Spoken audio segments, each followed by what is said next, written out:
right, we're back. Took a little bit longer. I was talking to the husband.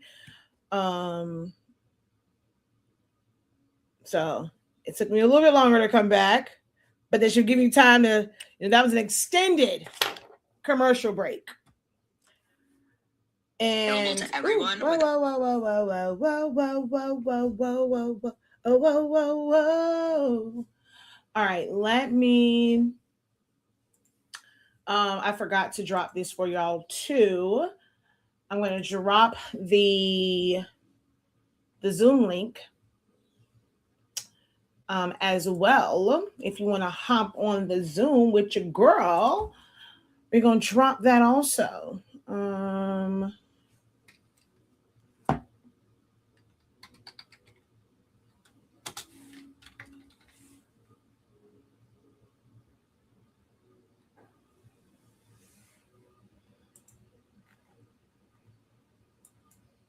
Oh, I never did the what's name for this. Okay, wait, I have to do it. Hold on, I have to redo it. I never actually hit. Okay, so there we go. And I'm going to add it there. And if you want to hop on the live broadcast with me, or you want to hop on the Zoom with me, feel free to click that link. I'm also about to make it into a post over on the Book of the Face. Alrighty, we are having our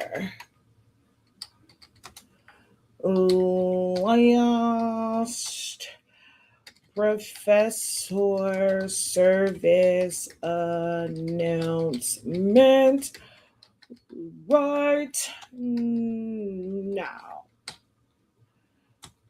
Here is the link if you want to hop on Zoom with me.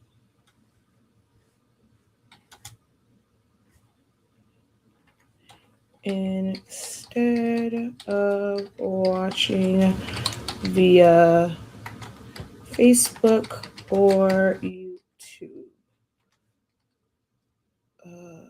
Okay. All right, so I'm going to put the link in the comments because, it don't like when you, it doesn't like when you drop links in your post. If you did not know that, really doesn't like it when you do that. Alrighty. Oh, child. What we need to do is fix this camera because baby it's showing a multitude of sins. It is showing all the sinful things in my background and how crazy it looks back there. But I look nice and slim, child. But I know I definitely need to lose some weight. This video is not truthful. It got me looking nice and slim, but I could drop a few pounds, which we're gonna work on that. Working on healthier habits. Okay, so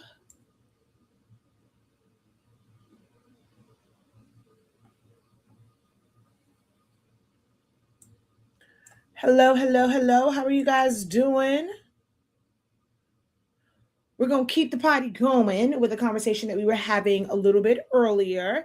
I just did a video where I talked about the things that 2025 has taught me and how I'm moving in 2026. So you can definitely go check that out over on 365 Creative Academy's YouTube channel. That's going to be the best place to go to see that. All right. I'm trying to get this. Oh, yeah. Y'all showed up too. I'm trying to get this other camera working and it's not. And I need for it to, so that when y'all are in the waiting room, like when y'all are watching, y'all can still see me. But baby, this camera is, let me see. Video settings. Let me see if I blur my background. Okay, so I guess I can do it that way where I can just blur the back. I hate the way this looks though. on Zoom. I hate the blurred background thing, and it's so wide out. I need to be zoomed in a little bit more. Um,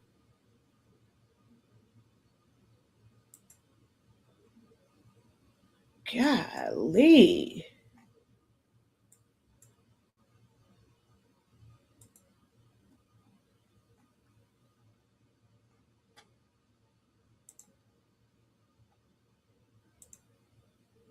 Mm,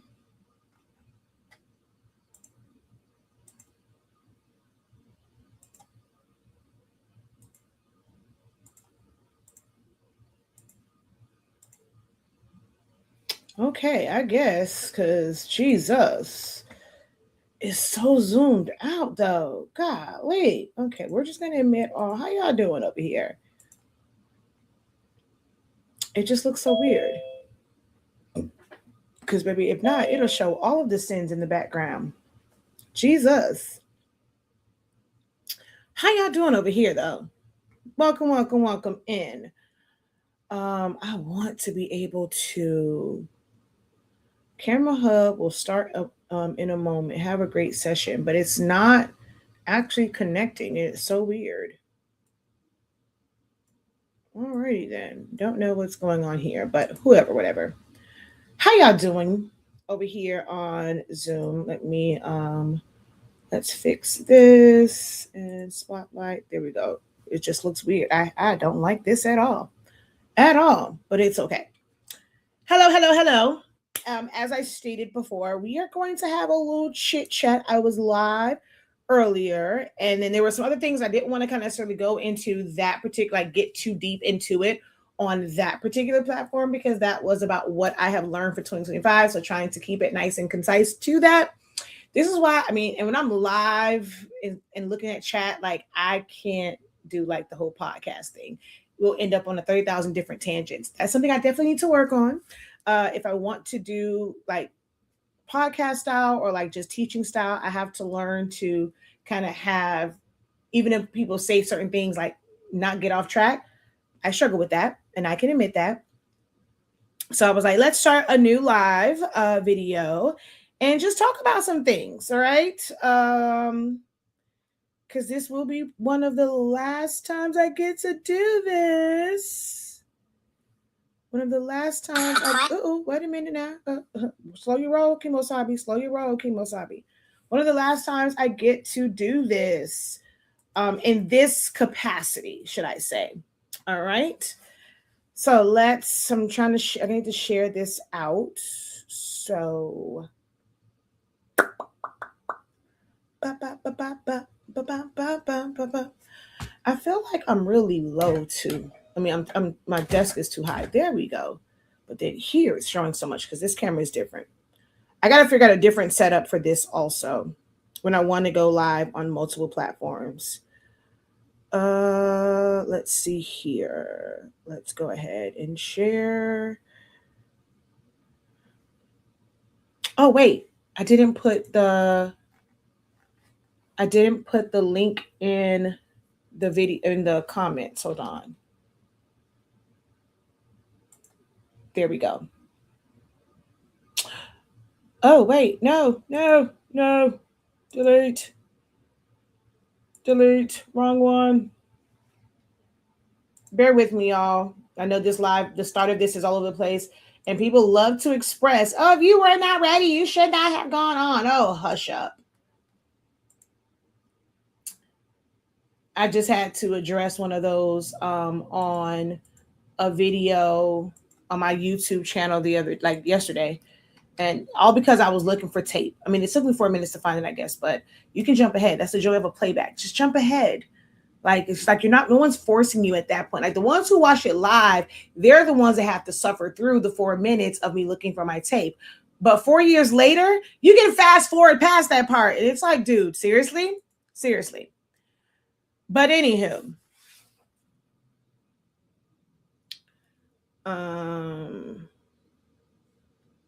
Anywho. All right, there we go. So how y'all doing? I am Shakia, the professor of HS Inc. 365.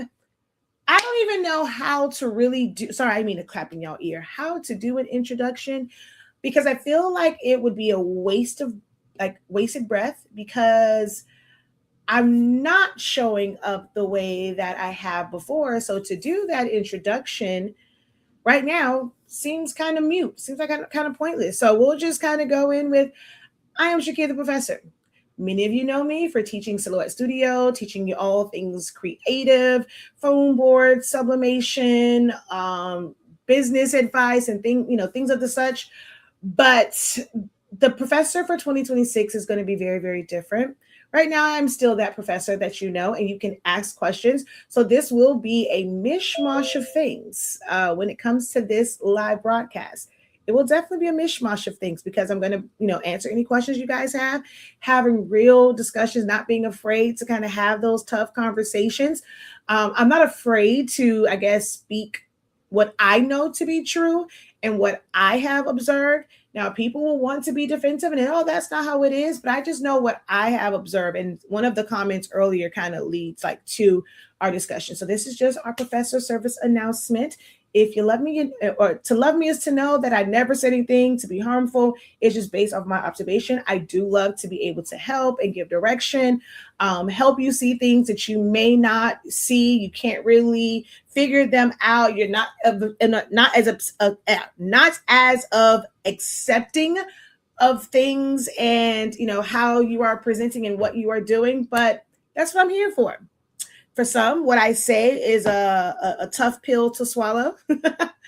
And for others, they kind of it stings a little bit, but they reflect on it and they know that it comes from a good place. And I might have a little bit of insight, a little bit more insight than they have, and then they'll accept those things. Wherever you fit at in that, I welcome you. Glad that you are here. Glad that you took the time out to either jump on the Zoom with us, or watch live from YouTube or Facebook, wherever you are watching me at right now. I encourage you guys to be interactive. Who you know me as is just kind of coming on, answering questions and things of that nature. It won't look that way. This might be one of your last opportunities to be able to do that going forward. You need some help from me. I understand that there is money for everyone out there and all the different things. And, there's room for all of us to grow and learn, but it doesn't mean that I have to give away that help and that knowledge for free. Some people may not like that, but I am here. I'm here to share. I'm not gatekeeping it, but sometimes those things will be behind a paywall. I mean, you can just receive the help because the student union is still open for whatever questions you guys have. And I still am very much going to be connected to the creative space and things of that nature. It's just going to look a little bit different. All right. So incredible afternoon. Jeanette, how art thou? And to those who are in the room, you guys can always raise your hand if you have questions you want to add to the conversation. You have thoughts on different things. Feel free to add to the discussion. Okay. But earlier today, a comment was made about crafters and them wanting everything quick and easy, fast money or just fast results. And I do find that this is very much so true. So much so, when I was talking about, the things I've discovered in 2025 and how I have to move differently, it was draining me, seriously draining me. I was afraid to say these things because you don't want to make it seem like you're blaming people. And it's kind of well, that's a you issue. People aren't all the time willing to be vulnerable and open with what they're going through. And there might be somebody going through it as well. They might be, someone that is trying to help and instruct, and they want to share their gifts. They want to be able to teach. And it's not an easy thing. It's easier, and professors don't always have to deal with these types of things. And if they do, they have students, whether it's a professor or if it's a teacher in high school, middle school, elementary school. I mean, the kids are held accountable. It's kind of different. If they don't do their work, it's all right, cool. You're choosing not to do yours and you're wasting people's time. And Public school is a little bit different because it does reflect like the funding that they get and affects like their scores and what they're graded on. But when it comes to like professors and colleges, it's like, hey, you're wasting your money, your time, whether you apply it or not. Like, that's on you. Like, you're spending money for this. And even if people aren't engaged or they're not receptive, it's like, why are you here? Like, or you chose this major. You chose to come to this class. I'm not sure why are you acting like this. But it's a little bit different when you are doing it as an entrepreneur and you're trying to provide knowledge and education based off of real world experience. I'm not saying that professors that it's not based off of real world. A lot of it can be textbook based off of what experts have said. And some professors have had successes in certain areas, and now they go and they teach, and they will teach certain things from that as well. But they also have a certain curriculum that they have to follow. It's not things that they're doing like every single day. Not everybody is like an Annalise Keating to where she's teaching law and her students get to come and like be in the courtroom. She's still in the courtroom, even though like she's a professor. That's not the reality for everyone.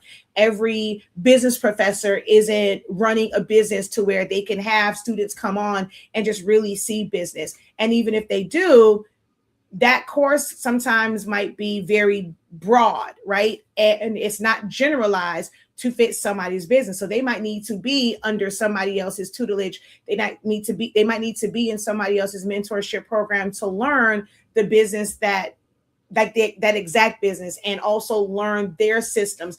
Their life might mimic someone. Like, hey, how are you doing this as a single parent, or just like as a mom with young kids? Running a business like this, whether it's customized items or teaching, it's different if you have really small kids. You're still in your childbearing age and you have babies, because y'all have been through that with me. Some of you guys have been through that, like kind of sort of both of my children, like being a part of the beginning journey when MJ was still home with me. And then for others, like being there from my gender reveal for Zion Imani, through the baby shower, through me having him and going to the hospital and all those things, listening to him cry in the background. I remember Julia told me, she was like, I love your content, but oh God, I hated having them babies and hearing that in the background. I'm here to learn. And all I hear is your little one in the background. Like, girl, get somebody. She used to tell me that all the time. Now we're cool. Like she loves us some Zion Imani now. But it's different having younger ones, like small kids. And even now, they take care of themselves, but they're into games. So when I want to go live, you still kind of hear them in the background. Me as a parent and just how I navigate with sports and extracurriculars and things like that is different. Where somebody's like, okay, yeah, I have kids, but I have adult children.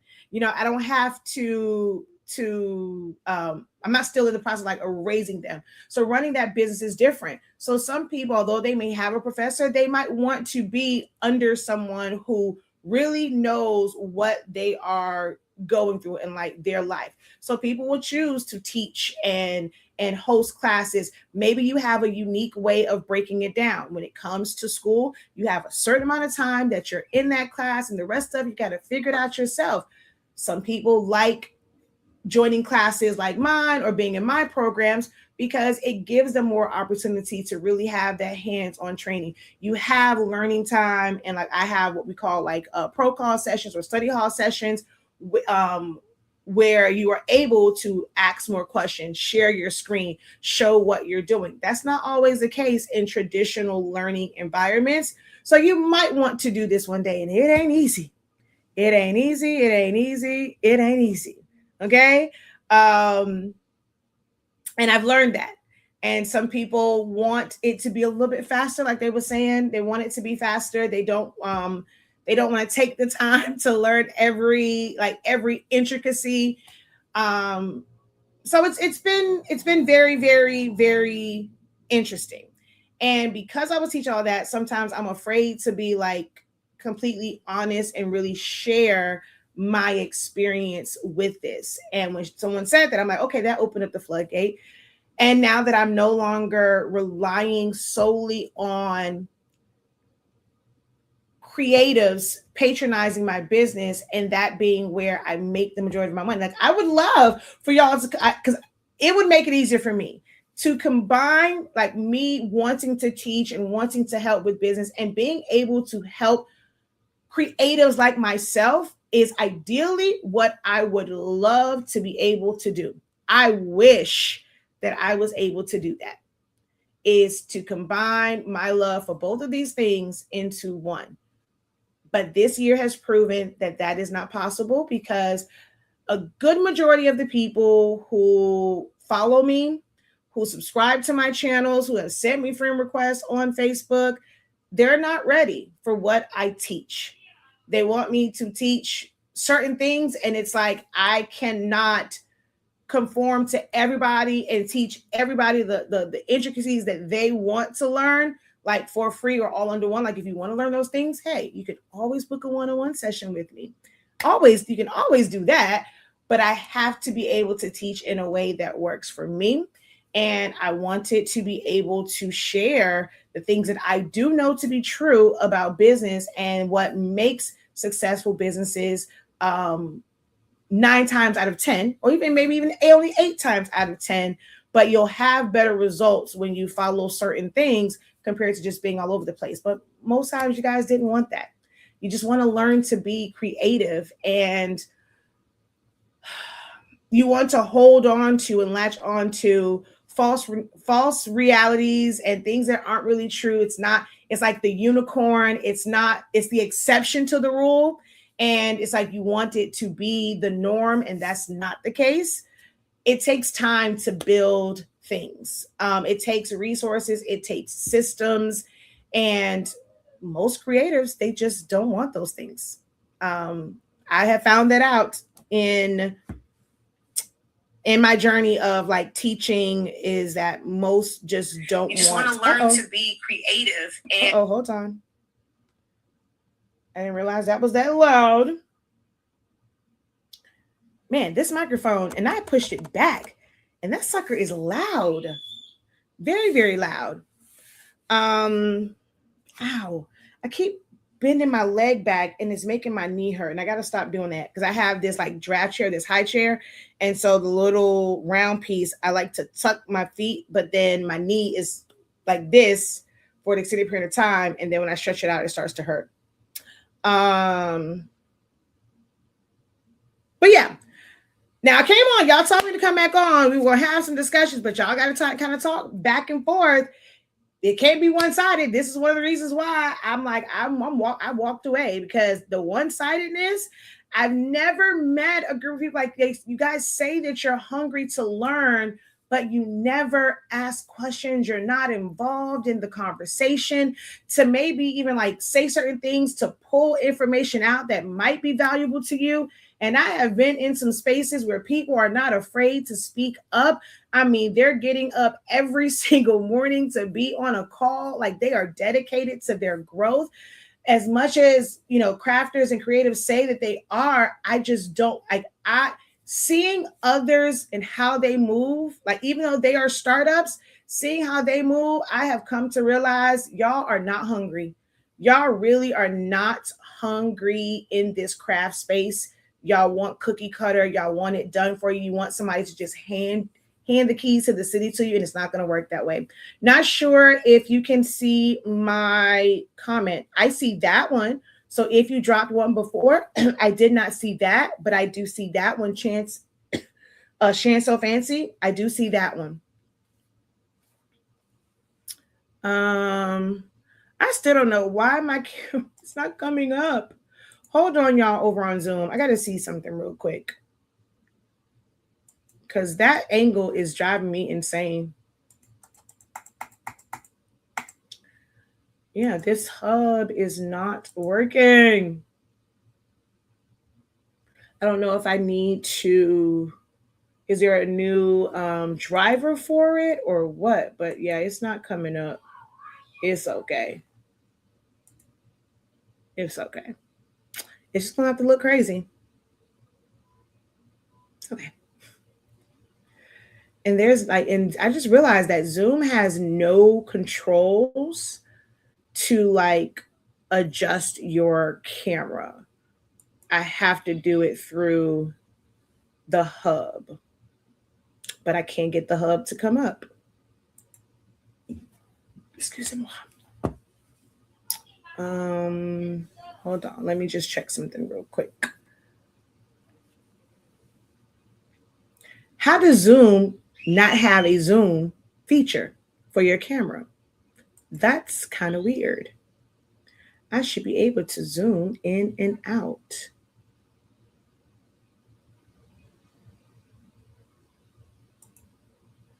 Ooh, I didn't know that. You can do that. That's pretty cool.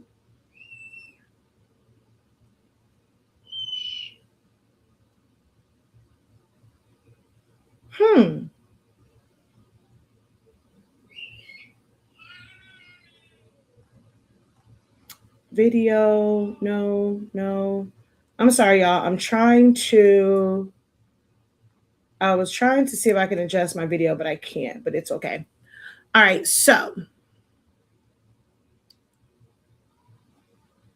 Oh, okay. So your comment on the last video, I don't know. I saw a bunch of comments and some of them I was able to get back to. So if you want to go ahead and repost it here, go ahead and do that. You're not on social media anymore. Glad to see you over on here on YouTube. So let's kind of address that as well. When it comes to YouTube, I know that a lot of you guys have seen, like, you're used to me. Some of you guys have been following me for the 11 years that I've been doing content.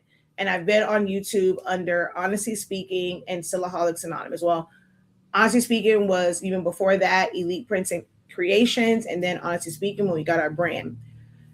And you're used to me showing like things with silhouette, how to cut on it, how to how to do different cuts and how to like learn how to use Silhouette Studio and use it as a graphic designing software, how to, do sublimation, just understanding sublimation, understanding printer, sticker paper, vinyl, foam board, party favors. There's just so many things that I've taught over the years. It will look a lot different. I won't be showing up as a whatever. I'm going to try. This may or may not be your last time seeing. It just depends on if I'm put in your algorithm. But as of 11:59 on December 31st, whatever you don't see from me on these platforms, you won't see. I won't be on Silaholics and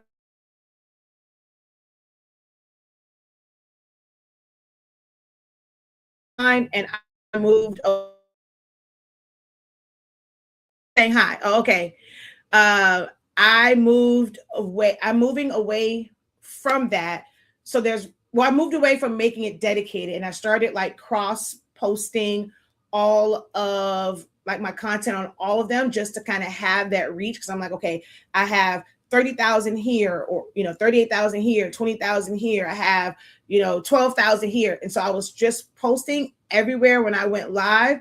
No matter what the topic is, like even if I'm like having regular conversations of like, okay, those who follow me from Silhouette, they might benefit from this.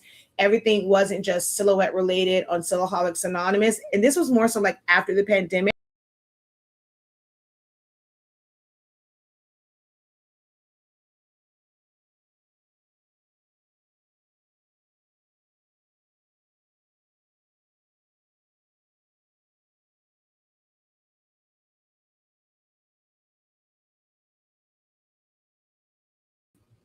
Okay, I have no idea what happened because my internet is fine. It literally just kicked me out. Don't know why. Don't know why it kicked me out. Hold on, let me do this. Uh-oh. Okay, I don't know why it's two different ones. But so I was kind of mixing things up. I did start 365 Creative Academy.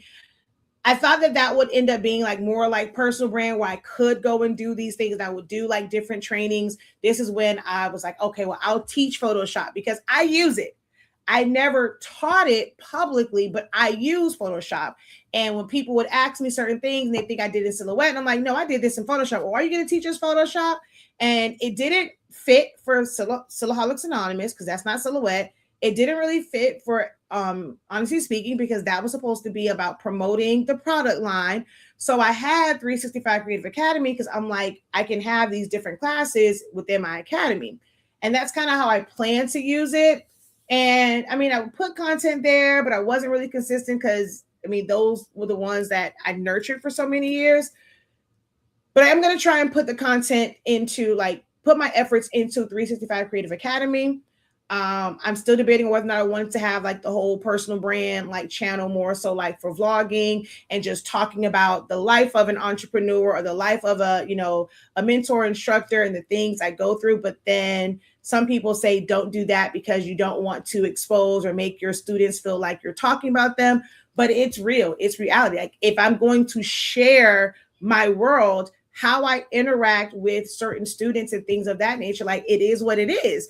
So I had to be like, okay with that. I'm still on the fence about those things, but going forward, 365 Creative Academy's YouTube is where you'll find the bulk of my content. I'm trying my best to post to Facebook's 365 Creative Academy, but I'm, you know, Shaquille Lavelle, you'll still see me there. Like I'm not dropping off of the face of the earth when it comes to social media. It's just, you're not going to see me doing like a lot of like tutorials or like demos type things. Like I'm going to turn Shaquille Lavelle, like it's a social account. Like I will interact with people, whatever it is that I want to put on there. I'm no longer looking at it as an extension of my business. It's like, it's just Shakia. You know, in those spaces when I'm commenting, I'll still be like in groups. It might be, you know, because that's just me socially. But as far as like teaching, I'm just not putting forth any more effort into teaching people Silhouette Studio or how to use the Cameo in video format. Like, so, but if you are someone that knows me, you come across a video and you want help, you're still able to book a one-on-one session. I'm still here to be able to help. I'm just no longer creating new content for that machine. 10 years, nothing has changed. Even if you get the 5, even if you're using V5, how you trace is the same, how you compound path is the same.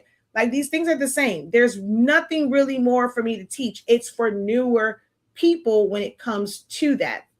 So there's no more content there. You want to find me on YouTube, it will be 365 Creative Academy. But if I'm being totally honest with you, I am going to use it for marketing. Like if I have a YouTube channel, why should I always like have to pay for advertisement and pay for ads? To me, that is crazy. Where if I have my platform, I'm supposed to just come on the platform and give so much value and make it where, you know, it's giving away things for free, but then I have to pay for you to know about what I have going on and what's available for you for me to teach you. Like I'm sitting, you know, there's all these different ads. And some people I've never heard of before, but then I go and see their ad and they're selling to me, right?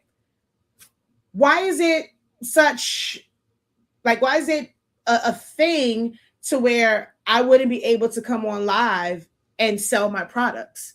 People go on live, like TikTok lives, and they sell it. But when you're over here and you're known as someone that provides help, or if it's like, if it's a product, people don't mind you going on live. You're going to show this wig. This guy's going to, and because this guy, one of the ones I love on TikTok, it's a guy, full beard. He to me, his personality is just like so fun. His demeanor is just like, it's just so cool. And he goes and he puts on the wigs, either him or like a couple other girls, they put the wigs on, or if it's some other product, they're on there and they're just talking about the product. And it's okay to do that live and sell it, right? And they're just showing you the unit. They put it on. Is, you know, she's just so cute. She's this density. She's that. She's this. She's that. And everyone is cool with it. If it's selling a tripod, they want to talk about the benefits of it. Everyone's cool with it. But the moment it is someone who has a class or a training and it's informational, you have to give value first. Did they give you any value for that handbag, for that wig? So I was like, you know what? I'm going to be okay with that. If I show up live, if it's a way for me to not put so much money into advertising dollars, I know I still need to do that. That way those work even when I'm not live. But guess what? That live video or that pre, y'all can click on that and watch it just as much as you can seeing an ad come across your timeline. I don't have to pay for that. So you will see me show up and I will kind of still give insight. Is it going to be teaching? Not necessarily. But it's like insight on ways that you can use Canva. I have switched to Canva, not necessarily as a full on design platform. Now, from my trainings and my teaching, you can use it as your design platform for your party favors, your invitations, your stoles, your shirts, your mugs, your tumblers, whatever it is. You definitely can apply what I teach you to that, but that's not the main focus of my teaching. I want you to look at Canva differently and as a system that can really help you, because there's so many options available to you within Canva. So I'll like do content that's just showing maybe a finished product. Hey, this is one of the things that I create in Canva. If you're interested in creating something like this, we have this type of class. Like I'll show you the finished product. And especially those of you here. Now, for newer people, I have to show my expertise. I have to show them kind of what I know and almost prove myself to them. But for all of you guys who have followed me here, I don't have to show that I'm a great teacher. You've seen me teach. You've seen me at my best for several years. So I'm like, I'm just going to teach it in a way, or I'm going to showcase it and say, hey, if you trusted me to teach you summation, silhouette, and now you want to learn Canva, come with me on this journey for me to teach you how to use Canva and how to make it work if you're trying to build a business to be able to make strong marketing campaigns and showcase your work in a certain way and not just snap a picture and just throw it online. Like you're doing it with no intention and no actual marketing behind it. So that's kind of how I plan to show up in 2026.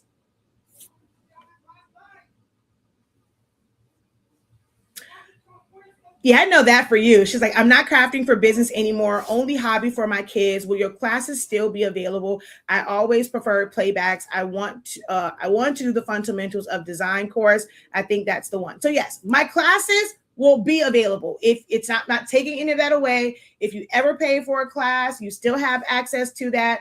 As of right now, I can still afford to keep my academy platform. Is not like, I was never doing like bad like that where I'm going to have to shut it down. I pay them folk faithfully every single month for my academy platform. So yes, you're still able to access your classes and things there. I would say make sure you get the most out of it. So I don't know if maybe I might need to shut it down. I might move completely different directions, but you can access those classes that are there. You can still purchase those classes. But going forward, any new classes and new trainings that I do, they will have a different structure to them. Okay. I don't use Silhouette, but I plan to apply the teachings to Illustrator. Illustrator is a different beast. So I'm not sure if it will fully translate for you because some of the words are differently, like the tools are different. It's a lot of things that you don't want to really take that information from Silhouette and maybe apply it to Illustrator, because Illustrator provides tools and different things that makes your life a little bit easier. Like you can make a diamond and then it has the circles on it. You literally click on that and it rounds it out. Whereas in Silhouette Studio, you would have to go in and manually round those things out and try and get them to line up perfectly and symmetrically. But Illustrator, it has features and tools where that becomes a little bit easier. So I wouldn't say that learning Silhouette will completely help you like over there. It can help you like just learn certain concepts and make it a little bit easier if you ever did switch. But if you are not like, if you're dedicated to learning Illustrator, then I say learn Illustrator. It's like for some, once they need to upgrade, like they needed to use Silhouette, they're learning design concepts through Silhouette Studio. And then it's like once they outgrow that and now they go to Illustrator, they don't have to relearn every single thing. They can now focus on the features that like the advanced features that Illustrator offers. But if you're like wanting to learn Illustrator, I wouldn't recommend learning Silhouette. Like just focus on Illustrator and just find you a really great instructor that teaches how you learn for Illustrator.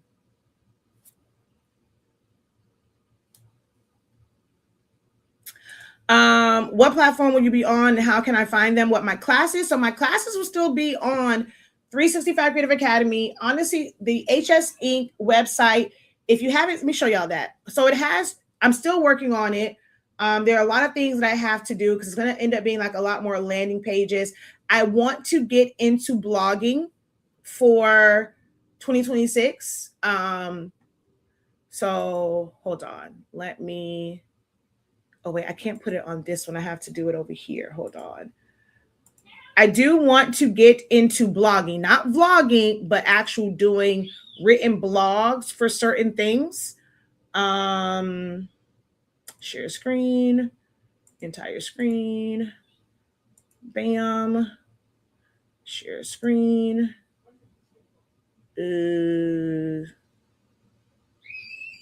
Share screen, entire screen. And then let me pull all of my Zoom people over. That way I can share the screen for you guys. Also, share screen, screen 2, share.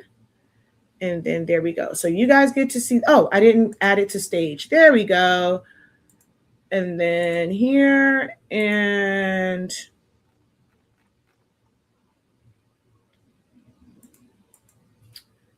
oh, I didn't add to the stage. There we go. All right. So now everybody can see my screen. So this is like, the website looks totally different. You don't see the honestly speaking things there, but can you still purchase them? Absolutely. Like when you go down here, it's, you can either click on these. You also have the menu at the top to be able to find it. So you go to honestly speaking, it does take you to the page where you can still purchase paper. Although technically you can purchase ink, and let me move my Zoom thing out of the way. Although technically you still can purchase ink, we don't have any magenta sublimation ink. We only have gray, black, and cyan, so there's no full sets, and we also do not carry the refillable cartridges anymore. When you come here, the paper is on closeout, 8.5 by 11, 1365, 8.5 by 14, 1365, 1563 for 11 by 17, 2365 for Super B. So these are all closeout prices. Once they're gone, they're gone. We don't have any immediate plans to restock any of that or carry it past like once it's done as of right now. So although I love it, I mean, I'm glad that I was smart in that my company and what our business is registered at is not just honestly speaking. I'm very grateful.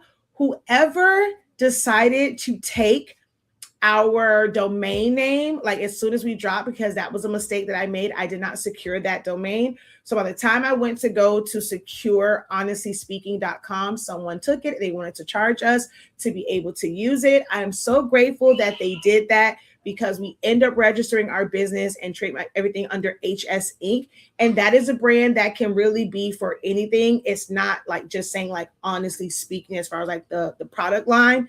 And I can always like bring it back, but once this is gone, it's gone. But I'm very grateful for HS Inc. So we still have the HS Inc. and it just represents who I am and what I do and what I teach. So you'll see here it just says HS Inc., where creativity, clarity, and entrepreneurship come together 365 days a year. So it's like all of those things, they still work. Like 365 was because our paper works at 365 degrees, But I always knew that there was a bigger like messaging behind that, and it's the whole 365, like 365 days a year. So whether it's, I'm still a very creative person. So whether it's creative innovations, if it's business development, I mean, we do have the summation paper for now, microsystems implementation, where I've been working with businesses outside of the craft space with setting up systems for their business, whether it's marketing, if it's how to do like your forms, because you can do that through Canva, how to, if you know they can't really pay for something like a QuickBooks to keep track of things, how they can use spreadsheets. It's manual input, but it's what's going to work for their business as a startup where they can't, when they can't afford some of the automated and like pre-done systems. Yes, when I first started, someone, I'm not gonna say they stole it. That was our fault. We didn't, and they knew this wasn't their name. So they went and they secured our domain, honestly speaking, and wanted us to buy it back. But I'm like, whatever, they can't use my branding. That was protected, but I didn't secure the domain. So which is why our domain ended up being HS Inc. 365 instead of like honestly speaking. But that was a blessing in disguise. So I don't even worry about it because this was the better move anyway. So these are all like the brands I still I'm gonna the things that I create will still kind of fall under HS Inc. Digital. Like I'm working on a lot of different resources. I'm great at creating databases and resources, so I'm going to get into that. It was clouded for me before in wanting to make a lot of like the templates and party favorite things. And I might still do some of those because like if I'm making something for my kid, I might throw it like out there, whatever. I just don't like putting out branded things. I work too hard in my business to take the chance of it being snatched away because I was selling. Now, I'm not going to say that I don't use copyrighted or trademarked or licensed things because I'm going to make stuff for my own kid if they want a certain character. But I don't like to really put that out there as far as like just to the open and just having all these licensed characters because it's just not worth it to me. And then, of course, 365 Creative Academy is where you'll be able to find all of our classes. And so we're working to, really get all these different pages set up, as landing pages, and it'll be easier to find information. I want these to still be available because the information in these classes are still very, very valuable to other people. Which I got to change this too, because this dollar, I didn't realize that was still on there for $1. I got to go change those, child. I actually have a post about that. I participated in this, but it's not worth it. This video is going to be all over the place. I'm trying to brain dump a bunch of stuff. Since I'm here, let me explain something to you guys about offering things for $1. Unless you are using it as a lead magnet, and preferably in a lead magnet where it's attached to a funnel where when they're purchasing those things for $1, you have follow-up pages that upsell them to other things. So that way, when they check out, they do not check out with just $1 item. That's not the goal. If you're using $1 items, it needs to be for maybe like new customer acquisition and maybe limit those things that they can get for $1, like how many things they can do. I recommend putting it where they can get it for $1, but it's in a discount code. So it's like, okay, you get to get one thing on our website for $1, like with this discount code, but it only applies to one. Like use it strategically and very smartly. When you have things that are just $1 and somebody is coming to buy that for $1, I want to show y'all the math on this real quick. Hold on, I got to open up the calculator. There we go. Who's it at my door? Oh, Amazon. Okay. So I use Shopify, right? So if it's something that is $1, Shopify charges 2.9% if you have the $39 plan, 2.7 if you have the middle plan, 2.6, I think, like the credit card transactions, because everyone's going to come on here and they're paying. It's digital, it's online. There, you have to have those merchant fees. So it is 2.9% for those credit card fees plus 30 cents for the transaction, right? So that is oh, duh, 29 cents. I meant to subtract. So $1 minus 29 cents, that's 71 cents. Then you have to account for that transaction fee. Like no matter what, no matter how much the amount is, they're going to take that transaction fee out. That is 30 cents. This is why when you go to certain places, like I know for me, like the hair store is notorious for this. If you want to use a card, they have a minimum, because it's not worth it if I'm losing the majority of my money in the transaction fees. So you go and you take that away, you're at 41 cents. So if somebody comes on here and they only want one of these items and they're paying $1, I've only made 41 cents on whatever that thing is, right? Technically, like you would think you made 41 cents, but I still have to pay for Shopify. I don't pay for the first one, but the first one is like $39, right? So if I now have to make sure from these $1 sales, I am able to pay the fee to have my website, not including the domain for the year, like just thinking about just the website, nothing else in business, just the website. If we take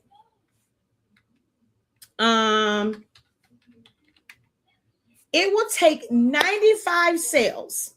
So now you've got to do the work, because it's not easy to get 95 people to be in front of. If you want 95 people to purchase it, you need to be in front of, and you need to present this to at least 500 people to get 100 people to be able to buy it. Even at $1, you have people that won't see the value in it, and they will try and figure out how to make it themselves, do it for free or whatever. Just because it's $1, everyone does not see a value in it being $1. So you now have to convince 100 people, nearly 100 people, to buy it so that you break even with your website. So you have to, whether it's one product, two products, three products, you have to sell 95 of those within 1 month just to break even to maintain your website. Now you do, of course, want to have hopefully you have other things on it. That's why I said, if you're going to use the $1 one, it needs to be a lead magnet, or, to get people to your website, to draw them in, and you want their average order value to be higher than just that $1 transaction. Be very smart, guys, about these $1 offerings that you guys are putting out there. If you see that they're coming to your site only on those days, they're not purchasing with you. If you don't have a $1 deal and that's the only time, and then they're not getting anything more than that $1, I mean, even if they make it $5, it still comes out to be a little bit better. Like if it was $5, that would be 15 cents from that 2.9% on $5.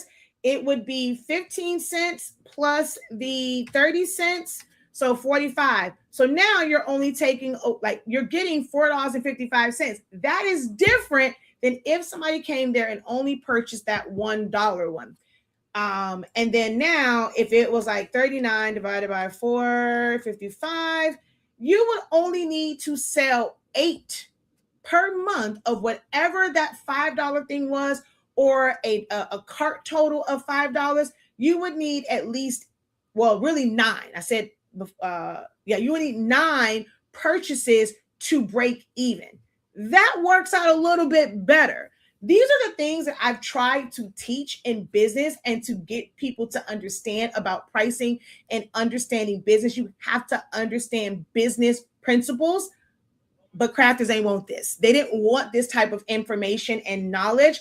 And I am finding that in other business spaces, they value this information, and having a breakdown like that, someone who can really break down those numbers for them, they are appreciating it, and it's making them have clearer direction on how they price. This is why I have chosen to kind of, even though it hurts my heart, because I helpful for those in the creative space, I am finding that it's just not valued here. So I kind of had to move on. But you can still purchase all of these different things here.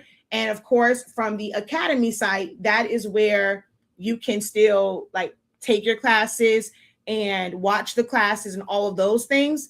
I'm just not going to be heavily pushing them unless it's one of the things that I'm working on. And for 1 year, I am doing this for 1 year. I will not have a bunch of different offerings. I have 3 core offerings that I will run for 1 year. I am not doing all these other different things. It's the 3 things. You get in where you fit in with those 3 things. If that doesn't work for you, then I'm just not the instructor for you. And I'm okay with that. But it's going to allow me to be more organized, be more strategic in what I do. So, of course, the first one is the understanding Canva, and it's really breaking it down. I know some of you guys feel like you don't want to learn like Canva from ground zero. You want to go in with a project. Teach me Canva making this stole. If that's what you want, there are some amazing people. I know T is doing one for like a Valentine's Day like shirt situation. I'm not your girl for that. There are some great people who are doing classes on that, and you can go to their classes and support them and learn that way. I am a foundational instructor. I know that doesn't work for people, and folks have tried to make me feel bad for being a foundational instructor. You may not be the person that needs the Canva for Dummies and it broken down, but there are some. You might be someone you're like, well, when I want something, I just want to go straight to it.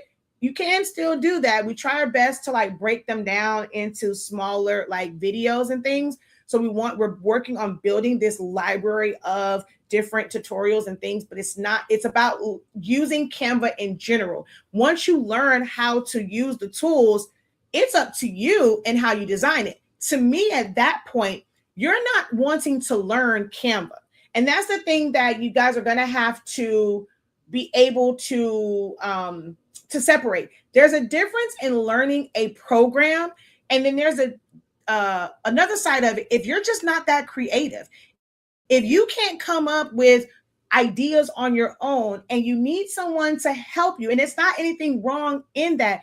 Everybody's brain isn't wired to think a certain way. Like you got to be crazy. Like I have some weird and crazy thought. Like I think so outside of the box sometimes. You got to be wired a certain way to really maybe have those thoughts, right? People say that about when people make these like gruesome and like very disturbing like storylines for TV shows and movies. You got to be almost psychotic when it like who came up with this? How many times have you watched them? You're like, I wonder what made them come up with this concept. Like, why would they do this? How did they come up to write this? Everybody doesn't have that in them, and so they go into these classes more so for ideas and someone to spark something in them and just show them a different way of doing it. But to learn a program, it's where things are. How do these things work? And that's what I love teaching that way.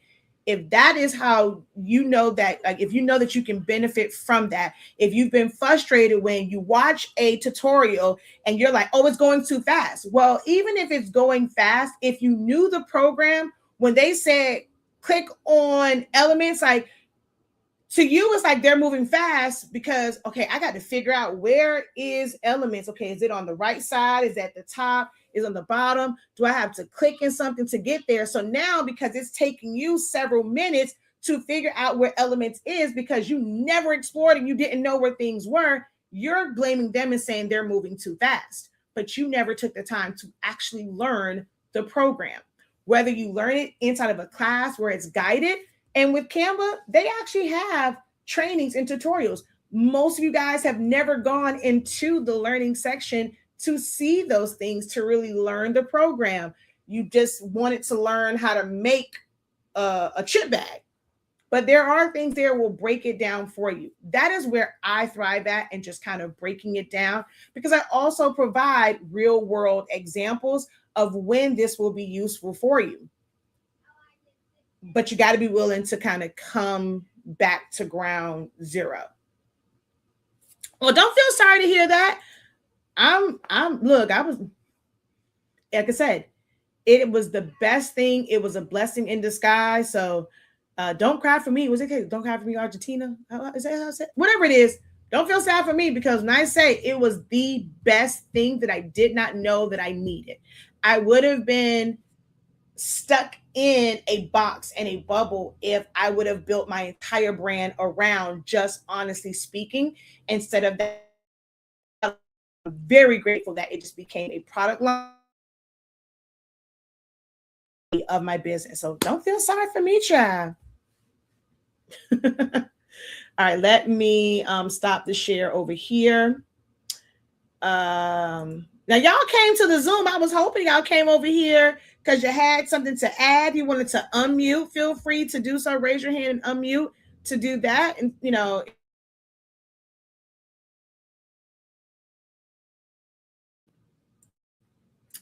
okay, so hello, Shakia. It's been a minute because life has been lifing on this end. I definitely get that.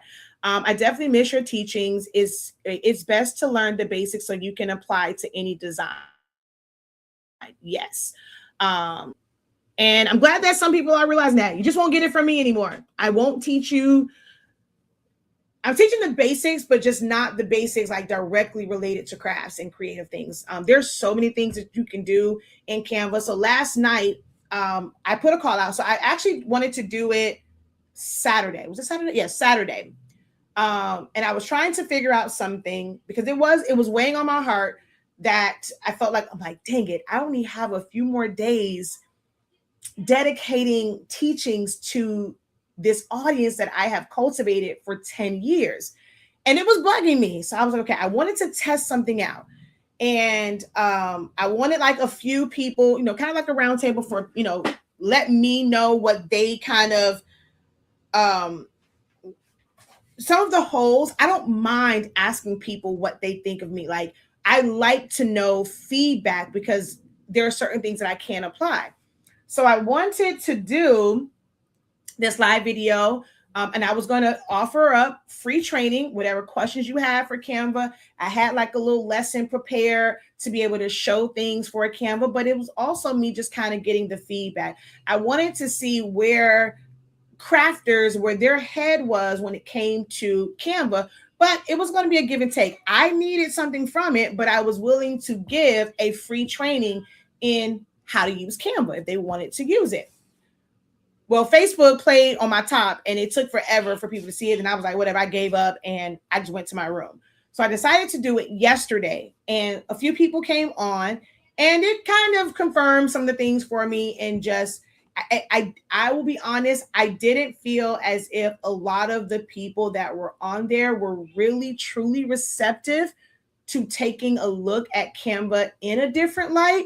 Or if there was, like, okay, well, wow, this is very interesting to me, and they'll kind of figure it out on their own. Just kind of looking at getting an idea of how they see Canva. And then I'm also looking for that feedback on just me and how I present information. Would it be good for me to teach this information and present this information to crafters and those in the creative space and who make customized items? Will it be beneficial to try and get them to think about their business at the business level and utilizing Canva as the system to help run their business? I mean, it's an all-in-one system for a lot of things in Canva. And I'm still kind of like on the fence when it comes to that. Like, I don't think that it's going to be well received because they're so used to. I see your hand, Vanessa. Give me 1 second. I think they're just so used to using it as a replacement for Photoshop or Silhouette Studio and things of that nature. But there's so much more that you can do with it. But when I was like, some of the feedback that was said, it really, really made me think, right? Um,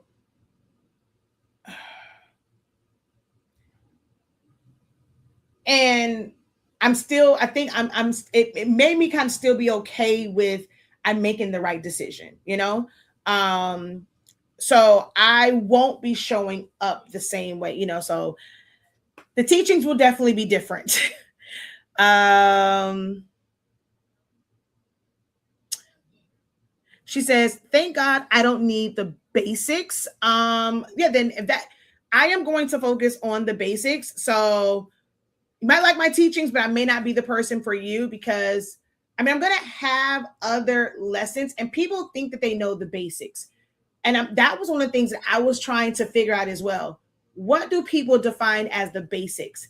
And I think my definition of what the basics was for Canva or any design program is different.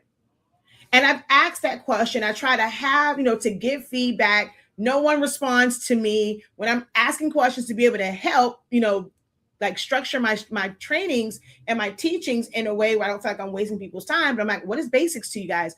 What, like, I don't know. And it's like vague answers. So how I'm teaching it, it's basics to me, but it might be things that you still don't know about Canva. Yes, Vanessa. Yes, you're absolutely right. So I want to say thank you. You have been a godsend to me this year. And the direction you're going, I applauded it because you know what? I'm one of your lazy students.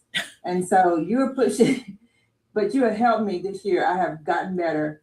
But the way you're going, you are pushing me to do better because I missed a live for the Canva. So I have went back. I did the replay. Oh, wait, I said, I think she taught us this earlier. So I went back to the 101. And so now I'm up to speed. I am ready to go. And I just want to say thank you so much because I'm lazy and you make me not lazy. And you put in that expiration date on stuff is going to make me do better because you have helped my business. I've held myself accountable, but not as much as I should. So if you had kept going on the way you're going on, I would have just kept going on the way I'm going on because I knew you would always be there. Yeah. And so I'm just so excited. And I'm sorry I missed your late night because I wrote me some notes down for Canva, but I'm in the middle of something. Can't do it right now because I'm trying to do something. But I'm listening. But I just wanted to get on to you and on here and tell you thank you so much for being who you are. Whatever God has put on you to do, please do it because you do have some people, even though I'm quiet in your classes and your lives, I'm taking it in. I promise. But you're not that quiet. You actually speak up in a lot of them. Well, sometimes, but I seem like I'd be so nervous and then I'd be like, okay, but I was actually following along on the Canva. So I've gotten where I'm better. I can create an obituary, and know where to go. I know how to navigate, and I would have not gotten there without your classes. So I want to say thank you, and you are appreciated. So thank you so much. Thank you so much. Thank you for that, Miss Vanessa. I don't have you on here blushing, but I talked about earlier about like things I've learned in 2025, and how I was operating. I felt like I was also like in the sense like how you said not having a time, putting a time frame on it or making myself always available. That I became a crutch for a lot of my students because in their minds it's okay. Well, I don't have to really put any priority on this. I don't have to do this with like a sense of urgency. I don't have to really push myself because guess what? She's going to be available for me at, there's going to be other classes going to come up. And I felt like I was becoming a crutch to the people that did take classes or that like really, really rock with me. Because it's always like, okay, well, it's no rush to do it. So I am trying this thing out where I am putting time limits on it. But it's set up to where if you're like, I need help outside of that and you want to kind of keep with that information, then you just pay for it every 2 weeks if you feel like you need access to it past that 6 months. I'm going to teach it for 3. You have 3 months to watch it and apply it, and then you lose access. If you need access again, you pay for it. Eventually, you'll get tired of paying for stuff that you already have it, and you're going to actually watch it and implement it and doing it. That's my hope for those who come through my program. Like, I felt like I have been a crutch for so many years for those who come to learn from me.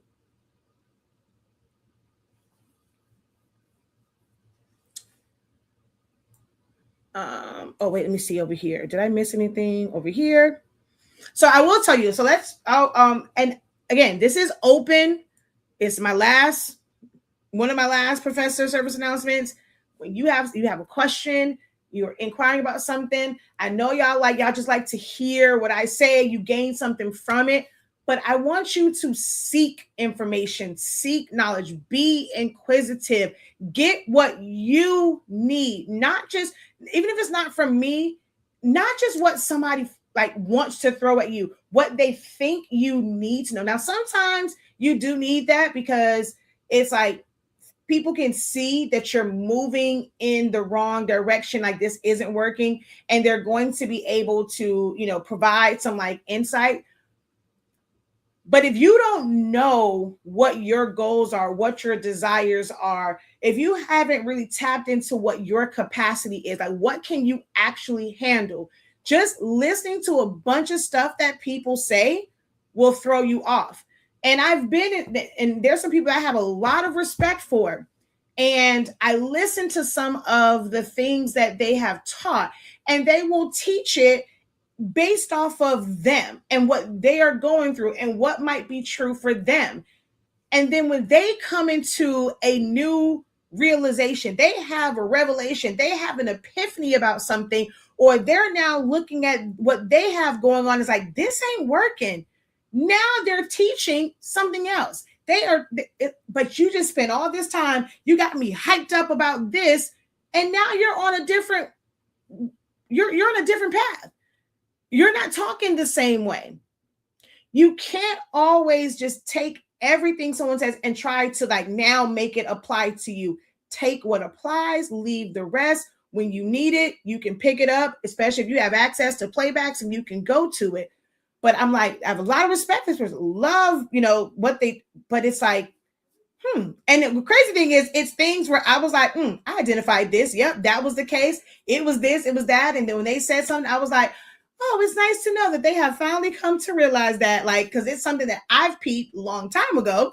But of course, I'm not, because I don't present money in that way, or I don't present success the same way that others do. I know what I have to say is valuable information and it can help someone. But for some, they need to see you. They tune out what you're saying if they don't see through their lens, what successful is, and that, well, you must have some motion to be able to help me and I should listen to you. If they don't see that through their lens, they're not going to listen. They're not going to be receptive to things from anybody. Not just saying just like me, but just for anyone they don't see as that doesn't meet their definition of successful. They might brush off what they're saying until it's it smacks them in the face, and it's okay, now I have to wake up, and now I realize I need to be able to do different things. And I'm seeing some where, yes, it's okay to change, but I feel like you have to be very careful with that when you are teaching and mentoring people. You got to be careful with how you present that information, where it's not seem like, oh, this is Bible, you need to do it this way, instead of framing it where this is an option that you can consider. See if this way will work for you, and not make people feel some type of way if they're not putting in as much effort as you feel like they should put in, much effort as you, or that you feel like they should put into it, that they're not immediately jumping on board. They're not immediately changing up their business model, their business plan, how they operate, and then making it seem like they're not teachable because they're not conforming to what you taught. It's let me process this. Let me see if this applies to me, if it can work for me, because I'm seeing that happen with so many people, even like, especially in this craft space. It's like certain people are flip-flopping what they teach all the time. And although some people might say I'm flat-footed and I mean, and hopefully she knows that I'm not, it's actually a good way to kind of describe it. So I'm not saying it in a bad way, because she knows like who she is, whatever. Just know that it's not in a bad way. It was just interesting for someone to describe it that way. And although I might be flat-footed and I teach the same thing, I'm very consistent in what I teach and what I say. I'm not flip-flopping. I don't have people going out and buying all of these supplies. You can become your own vendor. They're going overseas, buying all these things with no real game plan of how to sell it when they weren't even successful selling it, because they showed their numbers and showed, well, when it comes to these products and all this stuff, I'm only making this. The bulk of this success that y'all see is from this other stuff where I played in y'all face, but that's a story for another day. I'm sorry, it's just a story for another day. But they go and then they flip-flop and say, okay, yep, go do this. And then you invest all of this, you do all that, and now you're the one stuck, right? Oh, well, now switch out. Oh, you don't need to do, like, go digital. And there's so many people teaching go digital, go digital, go digital, as if this is just this cheat code. But you know what they don't teach people when they talk about digital and all this money? Yes, you make all this money. But if you're selling digital, guess what? All of those payments are trackable. If it's digital, they're paying digitally. If you think PayPal ain't finna let Uncle Sam know, hey, don't tax me on this. I sent that money to homegirl. I sent that money to homeboy. So yes, you might see a couple billion roll up through here, but for what I sent money out, we only took a little portion. We took 2% or 3% of their little coins. Don't tax me, okay? Go to them for your coins. Everything is trackable when you're doing digital. And you make all this money. Where are your business expenses coming from?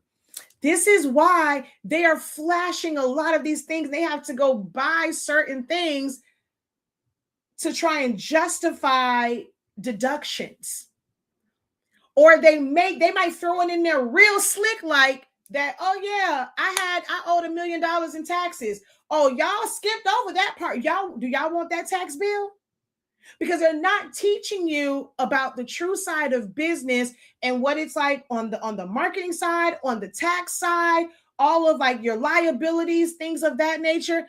They throw that in every once in a while, like while they're talking, they might slip up and say that, so many people miss that person owed $1 million in taxes. If you want them problems, do what they do or learn about business. Digital is great, but digital doesn't have a lot of deductions. Now, some might say, well, shoot, if they're going out and they're jet setting and they're going on business, they have to keep doing stupid transactions in business.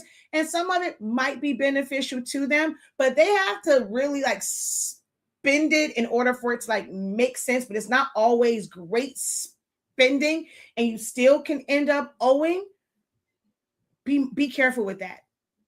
Digital is not all it's cracked up to be, especially when it comes to Uncle Sam, because they don't want to hear nothing. They're going to come snatch their money. And if you can't get them their money all at one time because you went and you were jet setting and you were doing all these things and you're spending the money, but it wasn't really business related, because you can't just go and just make everything a business deduction. So you're just going out and doing all these things and you didn't set it up properly. You didn't structure it properly. And they're like, I still want my money.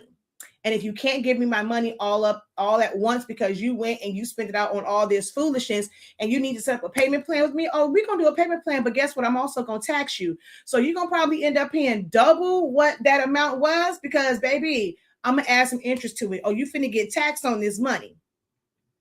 If they're not teaching you about that as well, or you're not, even if they're not teaching you, if you want to take that on, make sure that you are getting the full education, you are getting the full scope, because business is business and Uncle Sam is about his business and he wants his money and he wants it now. Okay? He wants his money and he wants it now. So be very mindful with people that you are listening to and you're learning from. and what the end goal is. You need to determine what the end goal is for yourself and how you can apply that information. And I've always stood 10 toes down on that I'm not doing this. And I've never presented what I teach in a way of, this is how you're going to get to the bag. This is how you become a millionaire. This is how you get 6 figures. If you want to learn this information, however you choose to apply it, if it's just as a hobby, if you're applying it just to a little side hustle to make a little pocket change, a little mad money, or you want to turn it into a full-fledged business, that is for you to decide how you utilize this information. But I'm going to still teach you how to cut foam board, how to, like, knowing about printers, knowing about sublimation. What you do with that is up to you. That's how I've always operate, and I've been very consistent in that, and I don't flip-flop around. And I'm doubling down on that to where I will have 3 offers for 1 whole year. If I cannot continue the success with 3 offers without jumping around, I now need to question myself as a business owner. Making money, having a bunch of different things and flip-flopping isn't success. If I have systems that work and I have processes that work where I can have 3 core things and I can go and still be successful off of those 3, or even 1 thing, that for me that equates to success for me. Okay. So I'm going to talk about, Canva. Hold on. Let me see. You made me want to learn Silhouette, and I want to be able to incorporate Canva to expand my design knowledge. See it in the new classes. Will our other classes still? Yes. So anything that I've done that has been, you have lifetime access to, you have access to that. I'm not, because who has time for that? That would not be a great use of my time to go in and change all this and move. Whatever is there that you have paid for, you have access to, you will have forever access. It's just that the new things that are coming up, you will have to pay for your access to it. And hopefully it'll make it to where you actually utilize those things so you don't feel like you are wasting your coins. Okay. All right. Can you explain the purchase? So if you are someone who happened to purchase our Understanding Canva when I made it a dedicated class, you are the lucky one for that particular program, right? You got in. That is almost like your reward, your incentive. You will have forever access to that information. All of the new Zoom, all of the new trainings that will come up, all of the replays that will be posted for that, you will actually have forever access to that information. Anyone that's coming in, they will have access to, so I'm always about, I don't want people to feel like they wasted their money. There are certain things that you will have forever access to, but for 3 months, I'm going to be teaching. Will you have forever access to those 3 months of broken down lessons? Absolutely not. But the true foundational things, the things that I'm teaching tomorrow at 11 a.m. and on the 31st at 11 a.m., those are things that you will have forever access to. But as we're going into all of these different trainings, you need to be disciplined enough to go through them and actually study them, take notes and things of that nature. If you're not, then you're wasting your money. You're wasting my time. You're wasting your time. And so I'm not going to be a crutch anymore. So you will have forever access. If you actually enrolled in Understanding Canva, whether it was the fall semester or the business prerequisite, you should have seen, if you did the regular Understanding Canva, you were added to the prerequisite, because I'm going to filter everything through that one. Okay. Filtering everything through that particular training. You know that we went through some technical difficulties. We had this major issue with our internet. Comcast had to come back out here after that. And we realized that the same way the cords were burnt at the box here, the one on the pole, it was burnt as well. and the technicians came in, they kind of switched everything out for us, and now we're good now. But I had some technical issues with that. And with those 4 days, some days we had to push it back. And so I'm all about like providing people what they paid for. So since I am going to go in and reteach these and break it down, I have given you guys access to that information. So you're good. If you did it and you trusted me and you signed up, you took action when I had it for $63 or $83, you are locked into that one thing. That one thing, you are locked into that one. Now, the other ones, you'll have to still pay for access to those programs and things of that nature, which more information will come on that. But that's how that's set up. So you don't have to worry about any of that, okay? Now, for those of you that didn't, here's what you guys don't know about Canva. So I see someone that said they wanted to, actually it was you. I want to expand my design knowledge. I am not teaching design for things like shirts or like the tumbler. Well, you can't see it. Like the tumblers, things like that. Like that's not the level of designing and teaching that I am fully focusing on. Like I said, once you learn how to use it, you can apply it to those things. I am not like how before, like, okay, I'll teach you how to do memorials. I'm going to teach you how to apply this design stuff, and we're going to make party favors. I'm not doing that part anymore. Everything that I'm doing for Canva is to help you on the business side. Because for other businesses, they don't need to know how to make a t-shirt, but I'm able to help them in their business and create systems for their business. So I'm not focusing on the creative side. On the creative side, I've given you the creative knowledge for 10 years. Some of y'all don't need any more craft classes. You have too many, and you're not doing ish with the craft classes you have. Stop wasting your money on it because you're letting it sit there and you're not doing anything with it, whether it was from me or anybody else. Be honest with yourself. You ain't doing nothing with it. Some of y'all have enough. You have enough classes to last you a lifetime. In your mind, you think that the trend is going to change. But if it's a design class, you take that information on how to design and you apply it to something else. Like you apply it to whatever the new trend is. Y'all don't need any more classes. It's a crutch for you. If you're saying you want to be successful in business and your business isn't doing what it needs to do, it's not the craft education.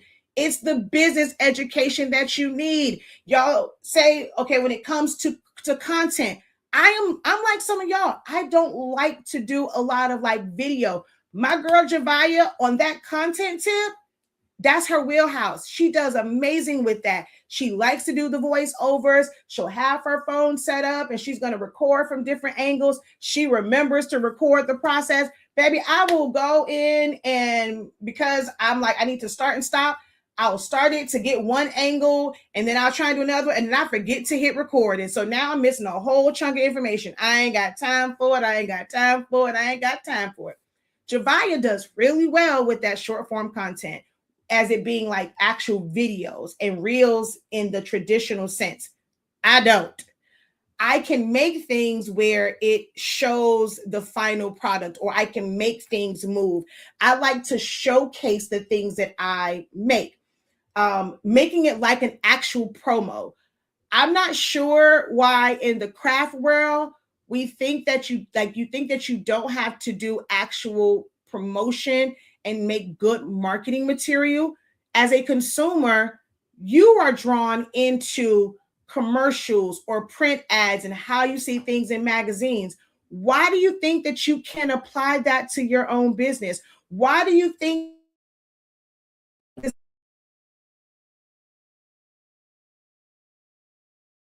a Nike shoe ad and add context to it and add copy to it, put your pricing on it or put information on it and put that on your social media, put that on your website. It's like you just want to make stuff, you want to put it on that fur, you want to take a picture and then throw it on there, and you think that it's marketing because you got a boomerang, like whatever that boomerang effect is. People can't even see it because you're moving so fast because you knew them pictures was crap. So you trying to go and just have all these different transitions in it. I can't even tell what the hell it is because it's moving so fast. You're not confident in it the way it's made, the way you took the picture to make that thing stand out by itself. Y'all are scared to do that. You don't have the confidence to do it. You're not making actual promo. The same things that you see in advertisements, you are not doing. Well, Walmart does it. Have you looked at their website? When they have print ads, are you looking at how that's set up? Are you doing that for your business, or is it just all over the place? You have enough craft education. It would not be responsible of me as an instructor to continue to cripple you with more craft education. So I'm focusing on the business side. I'm focused on things that will help you in your life. Sometimes you got to organize your life in order for your business to be successful. And I've realized that. And I know one of the young ladies, she was like, well, maybe they won't need to know. You don't have to show them the chart that you made for your son to track his seizures and his medicine, because that's not going to apply to them. It's not that you might need that exact chart, but there is something in your life that you need to track. And because you're not properly tracking it, it's causing chaos, and it makes you overwhelmed. And it's like trying to remember this. And it's like, I can't focus over here because this has my attention. That's how my son's medicine was, and making sure that we were refilling it on time, because I have to stay on top of that. If not, it increases the chances of him having a seizure. So I use Canva to create a system where it's checks and balances for me. If it's a grocery list and putting it there, are there a bunch of apps that I can do these things in? But you know what? I would have to go to all these different apps. But if I go and I have all of it in one place, Canva has made it to where I can have organization for my life and my business in one place. So it helps me with time management, because I'm not going all over the place. I don't have to maintain a bunch of different subscriptions. Even if there's a app that will track medicines and seizures and all that, I would have to pay for that. And I'm still doing the same thing. I click on it. Did he take his medicine? Yes. I would have to put in the information. This is what his dosage is. So I can pay for this separate one, or I can have it in a system that I visit every single day. That way I stay on top of it. That's a no-brainer for me. So I am finding systems for my life, and for my personal life, and for my professional life using Canva. For the business side, marketing materials. If you are someone that doesn't have a website like a Shopify, you're starting out, and you want to just have a website, and you want to have different systems, you want to be organized and how people order from you, but you right now can't take on the commitment of paying Shopify and relying on being able to pay that every single month, there's ways that you can track your inventory. There's ways that you can track your expenses without having QuickBooks right now and still be in an organized and professional way. You just need to have the right spreadsheet. You need to have the right system, the right setup. That is what I am teaching. Once you, in learning how to apply these things, making your promotional items, making your spreadsheets, making your systems for your life, your business, every part of that, when you're touching it, you're learning to even design and use it as a design tool. So if you then want to go and make a shirt from it, go ahead. If you have the idea of how you want to make this shirt, you can go ahead and do that. But I'm not going to be the person that's going to push shirts. I'm showing you how to use Canva as a one-stop shop tool for your life in a certain stage of your life. There will come a time where you will outgrow what Canva can do for you. You're going to need more automations because you're going to be busy, but you will also have that money to pay for the automations, to delegate it and have somebody else do that. You will outgrow Canva as a system. That's what you want. You want to have systems that are starter systems, and then the next level of that, and the next level, and the next level. It's okay to outgrow things. I am finding that y'all crafters are so afraid to outgrow things. You think that the thing that you learn is supposed to take you into every phase of business. It doesn't work like that. It doesn't work like that.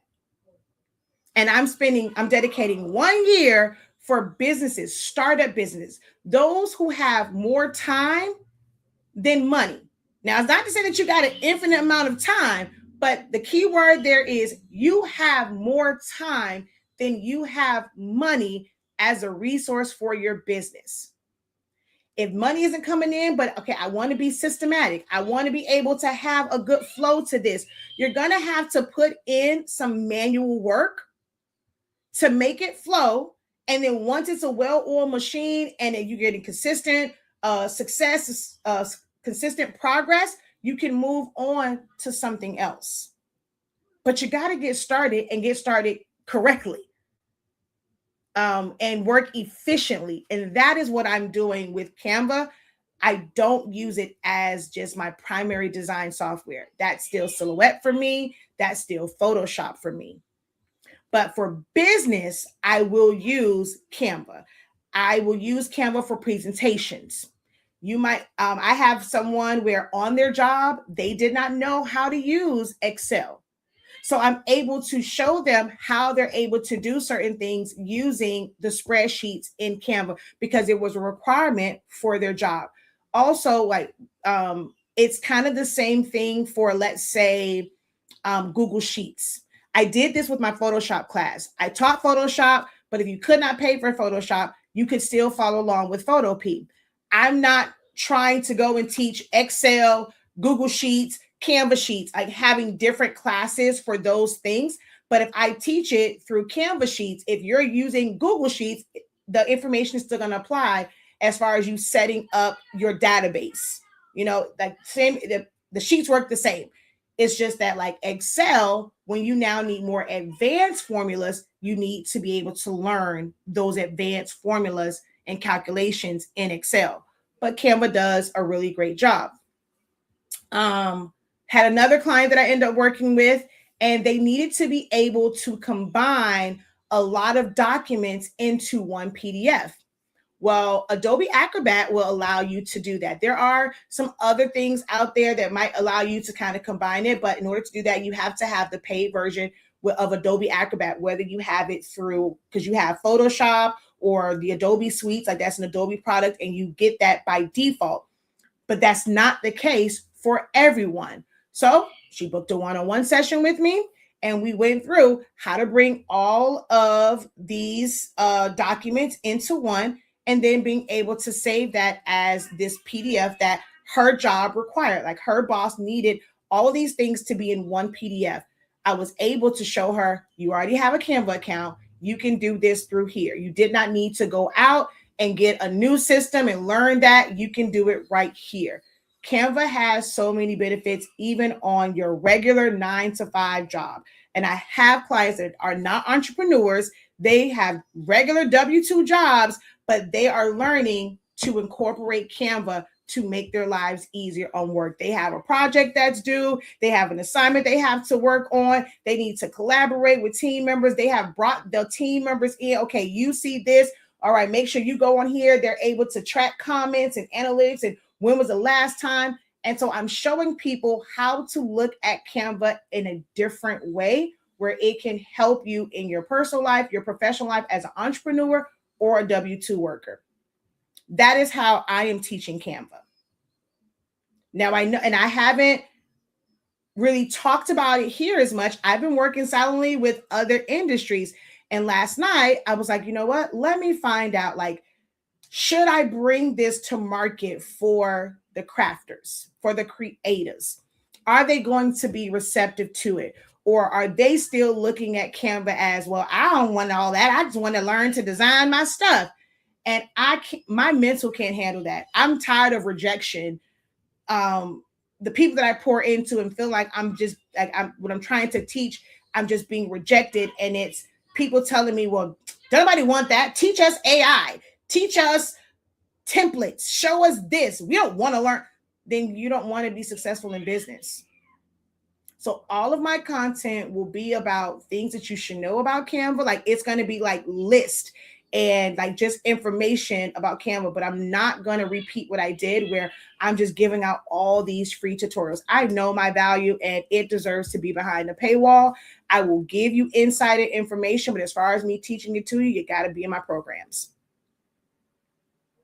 So hopefully that answers that. Now, how that works, like I said, it's a link in here. We meet tomorrow where I'm redoing it. This will be my third time kind of going over the basics, more so for the new people. You kind of get that. And then in January, every single week, there is a different lesson and it's making it smaller, bite size. We're going to do that for 3 months.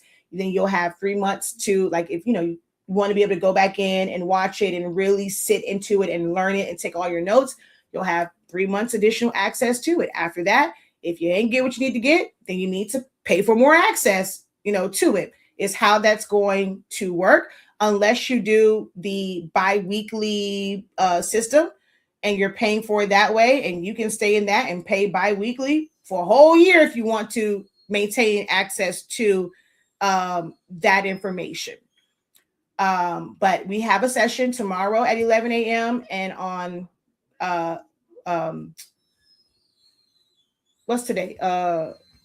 It's Tuesday and Wednesday. I'm like, today's Monday. Tuesday and Wednesday, Thursday 31st, 11 a.m. We're going over Canva and me showing like all of the different things and really breaking down the interface of it. And then come January, it's actual dedicated lessons. I'm going to give a file. Everyone's going to work from it. You're going to learn how to work Canva from this particular file. That's how it will be for 3 months to really learn it so that it can help you in your business with marketing, with systems for your business, for the back end things. I'm always asking people, well, how are you taking orders? And I'm writing it down. Like, why not create a system for yourself where you're able to collect the information for those orders in an organized way and keep up with it? Those are the things that, I will give examples of when I'm teaching. This is how you're going to use it. And then Canva for Business is about implementing those things. It is a community where we will meet on a regular to do actual work and apply the things. When you're learning the prerequisite, it's showing you where things are so that when we get into the actual lessons and trainings, it's not, well, wait, where is the rulers again? Where is elements? How do I upload this? How do I change this? No, we're going to build out your systems in the creative business program. Not creative business, Canva for Business program is going to build out your systems and allow you to schedule that time for yourself to be able to attend these sessions. But the prerequisite teaches you Canva. It teaches you Canva. There's so much to it that you guys are not tapping into. I guarantee you are not tapping into everything that Canva can do. And you may not need to tap into everything, but there are some resources there. If you are somebody that says, oh, I don't have a website, I can't afford a website. If you have a Canva account, you don't even have to have Canva Pro.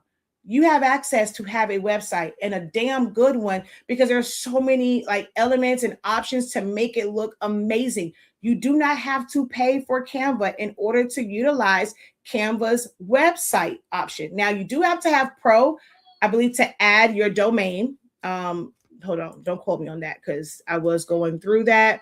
Hold on. Let me go back. Let me go here. And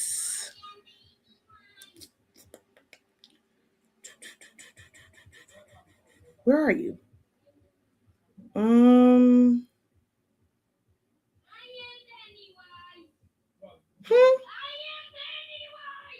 What is my kid going through?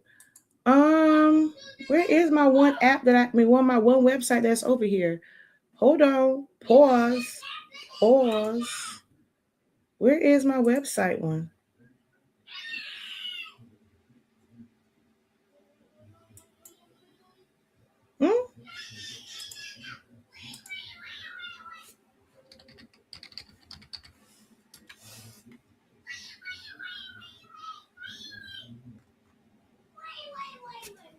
Okay, hold on, pause.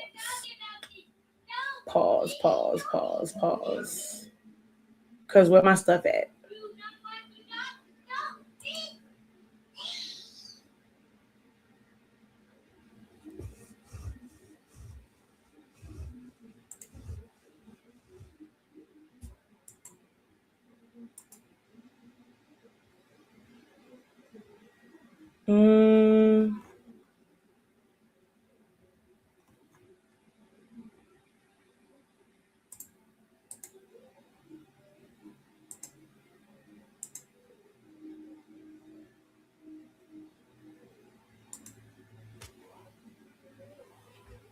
Yes, I was correct. You do have to have Canva Pro in order to bring in your own domain. So that you don't have the mycanvasite.com attached to it. So in order to connect to your domain from a third party, you do have to have Pro in order to do that. But you could actually have a Canva site and it'll just be like whatever the name is, .my.canva.site is what it will be. But you have to have Pro to bring in your own domain. But if you needed a website, Canva can do that for you. Canva can do it for you. And even if I'll tell you a little, I guess you would say hack. If you want to bring in your domain to where when they type it in, it just shows your name. Now, let's say you have a domain through a third party already. You just have to know how to go into the back end of your system, and you're going to forward your domain to whatever the Canva one is. So if I had one that said hsinc365.my.canva.site, I can go into my system, and for my hsinc365.com, I'm going to point that to that site. So someone will type it in, it'll go to the site, but once they're on the site, that URL won't say hsinc365.com. It will say hsinc.my.canva.site. Hopefully that makes sense. So that's the only thing. Like, you can go and forward it and make it easier for people to find you. And most people aren't even paying attention to it. It's just that when they're on the site, people will be able to tell that you built that site through Canva because it's going to say it in the URL. Hopefully that makes sense. So you only need Pro if you want to attach your domain so that whenever someone's on the site, they never see my.canva.site. That's like with my Shopify. For anyone with Shopify, if you do not attach a domain, it'll say whatever your name is, .myshopify.com. But when you attach a domain to it, when someone goes to it, they just see your domain name. But first, like if you're just starting out, you may not care about that. And you just need to have that presence. Tabitha Brown started that way. When Tabitha Brown had her website, it was tabithabrown.myshopify.com. Kev on stage right now, it's the God is, what is his son's thing that they're doing? And it's through Kev on stage, but it's .myshopify.com. It's not a full domain. So you have like what some people consider to be, big timers, or, like they may not be A-list celebrities, but they got some motion going. They're known, and they still use, like, until they either knew better, maybe they just didn't know and they kind of started it themselves, or they had to maybe wait to be able to do it. But you have people that start off and they are okay with putting it out there that it's myshopify.com, mycanva.site, whatever. It is okay to do that. But you want to have a web presence. I've always stood 10 toes down on that. You need to have a web presence. You have to have a website. You do not have to have an e-commerce site with dynamic checkout where they can choose their shipping, all of that. You do not have to have that, but you damn sure better have a web presence in 2025, 2026.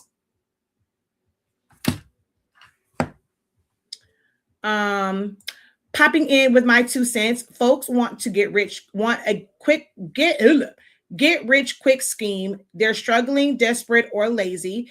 They're not concerned about learning how to run a business because their need is for the moment. And that is true I'm finding that a lot in the digital space and in the craft and creative space. But I've been in rooms, and I'm talking about speaking to people who are, whether it's insurance agents, those who have construction companies, those who have entertainment companies, they have brick and mortar businesses. They take things a lot more serious. Like for them, they're not worried about get rich quick. And that's the world that I like. I would love for more creatives and those in the handmade and customs and personalized space for them to be like that and put priority on that, but they don't. So I said, I'll walk away. I'm not changing how I teach. I'd rather just walk away from it and find an audience that does want to learn these things. But I still, I'm making it available to you guys. If that's what you want to learn, I'm here to help you learn it and to teach it to you. I'm hoping to have more time in 2026 to join your new direction for your business. You have a lot to offer that I know I could use to stay in business. That's the other thing too. Like I'm changing certain payment structures and I'm setting up certain ways to where it frees me up to be able to do more. I'm still about affordability. That's one thing I can't get past. I've had some people tell me that it needs to be higher, but for who I'm trying to help, I understand where they are and things of that nature, but I am adjusting it a little bit, but I'm making it where I don't have to do 1 hour, 2 hour classes because not everybody has that much time, to where I can set it up and it gives me time to really pace it and spread it out and make shorter classes. So all you have to do is dedicate an hour a week. That's it, because I'm not doing daily classes like every single day. As of right now, it is once a week for these trainings. And if you can't find an hour within a whole week to do what you need to do for your business, then yeah, it's going to take you a lot longer to reach your goals.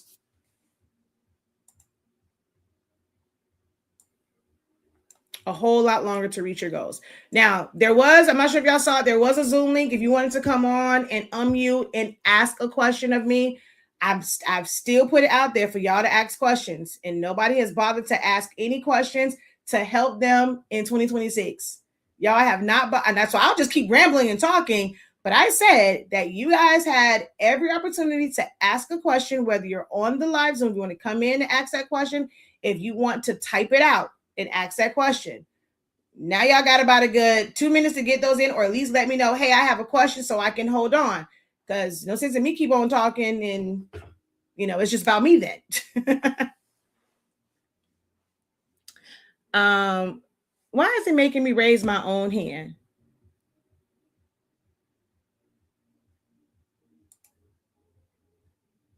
It's so weird. It's making me it's showing me raising my own hand. Jesus, that's so funny. And I can't even lower my own hand. What kind of mess? Lower hand. That's so crazy. Hello, Professor. I caught the first part, so I decided to come back and listen to part 2. I miss catching you live. It's been a while. I'm still rocking with you. Well, you won't rock with me anymore. I won't be live anymore.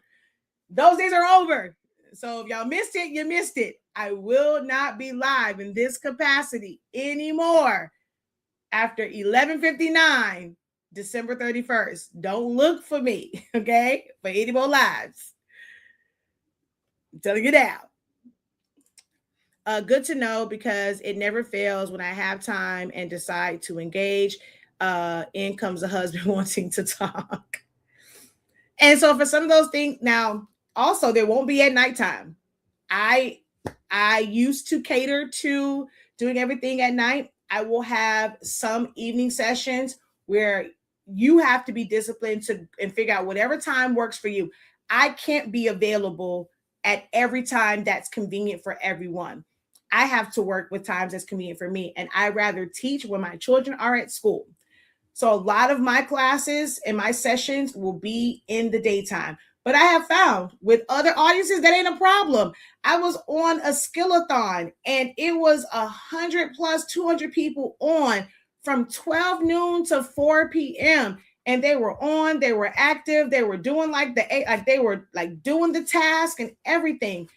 I'm in the morning meetup. I mean, the day of Christmas, like Christmas Day, Christmas Eve, Christmas Day, we still had 60, 70, 100 people on at 8:00 in the morning on Christmas. Every single day I'm in the morning meetup and people are showing up not once a week. That thing is open 5 days a week and people are on. So there are those who are available to get education and get training in the morning. Now, if it doesn't work for you, you just go back and you watch the playbacks. But 11 a.m. is around the time that I will be doing all of my trainings going forward. So you will have to have a little bit of discipline and schedule time for yourself. Like if you missed the live class, okay, tell your husband, I need to do this. I need a good hour. Even if the class only 45 minutes, I need a good hour so that I can do this because I need to stop, pause, do all the things, whatever. Please, y'all figure out life. All I'm asking is for an hour a week for me to be able to get the education that I need. You have to set those standards and those boundaries like with your family. Communicate with them that this is what you need. So that's why I'm breaking it down where it's not longer drawn out sessions because it might be easier to steal 45 minutes away for yourself versus 2 hours for yourself. So that's why I'm setting it up that way. But you may have to watch them. And then when you do need, of course, I always have the group. You can ask questions and drop it in there at any time. But if you want to physically show something and go over something, there will be study sessions that are available at different times throughout the month. Okay.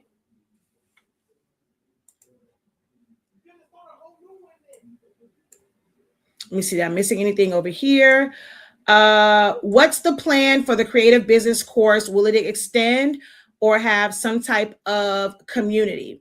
Do you already have the 3 courses already posted or mentioned that you're doing for 2026? So they're not up just yet because it is kind of hard. Like, it would be kind of hard to push all 3 at one. So there's a certain rollout right now for those who are interested and you want to fully understand it and also even get used to my teaching style, then the understanding Canva is where you need to be at. You need to be in that room to fully understand it.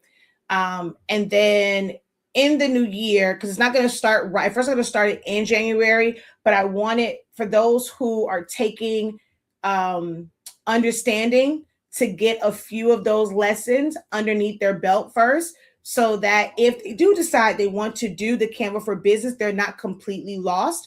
So I am kind of staggering the start time for each one because they actually build on each other. So it's like almost like an intermediate and then like a more advanced situation. So I am staggering the start times for those different programs. For creative business, the one that I had there, I've technically fulfilled my obligation with the way that was like set up. I do have some, like I will have pro calls because I've scheduled them and I'm not ashamed, like those who were in those programs, they were not showing up. When I went and I was like, okay, we have our pro call session and things of that nature. And like, these are ones to kind of just go over where you are. And for accountability, they weren't showing up. So for the creative business, I will have more accountability sessions for that, but not full on teaching, because that is like, are you applying that information that you got through there? Now I will have a full on business one where I'm taking some of those things I taught from more of a creative standpoint and just making it general to business. But as far as creative business, it wasn't as great of a response as I would have liked. So I still want to offer accountability. And all of this time, there aren't very many people who were enrolled in that. I told them, like, you guys have access to me. If you needed help, you needed clarity on certain things that we've gone over, most have not reached out. They haven't sent an email, an inbox. Hey, this is what I'm doing. There are a few. They go, they send me the message. I spend time. I just did it this morning with someone. Others, they're not. So I'm like, if they're not even attempting to utilize the resource that they have, why would I continue to put more education into them if they're not applying anything that I have already taught? So I will have accountability. I am still available to each and every person that was in creative business. There just won't be any new teachings.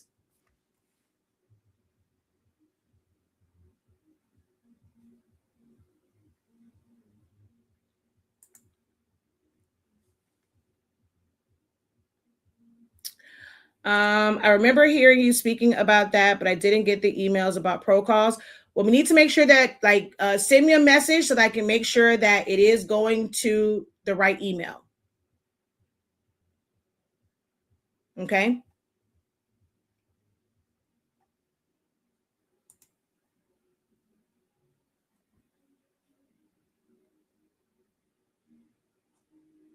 But I will say, I mean, you are one. I mean, when you have questions, you've also sent messages, and you guys know that you have that option as well, like to be able to pick my brain for whatever it is that you're doing.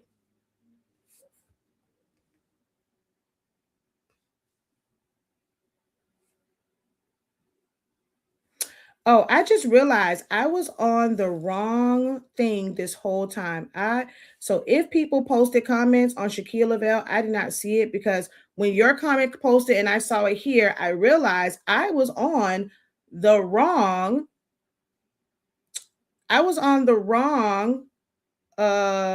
post. Ooh, wait a minute.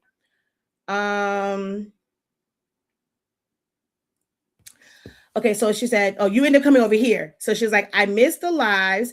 And it's so many times I get on social media looking for you, but I completely understand doing what's best for you in your business. I will continue to support you.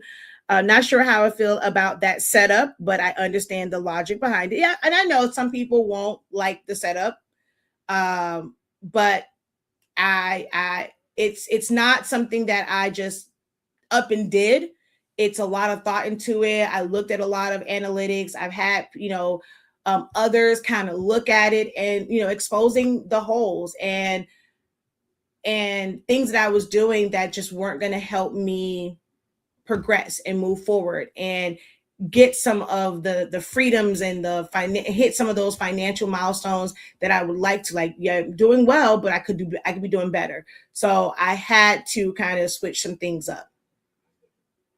I was making myself too available, and some people may not feel that way, and because you may feel like, well, I wasn't one of the ones, and I get that, but I can't move based off of one person or two people. I have to think about the business as a whole, and many took it for granted having too much access to me and not really pushing themselves to apply the information.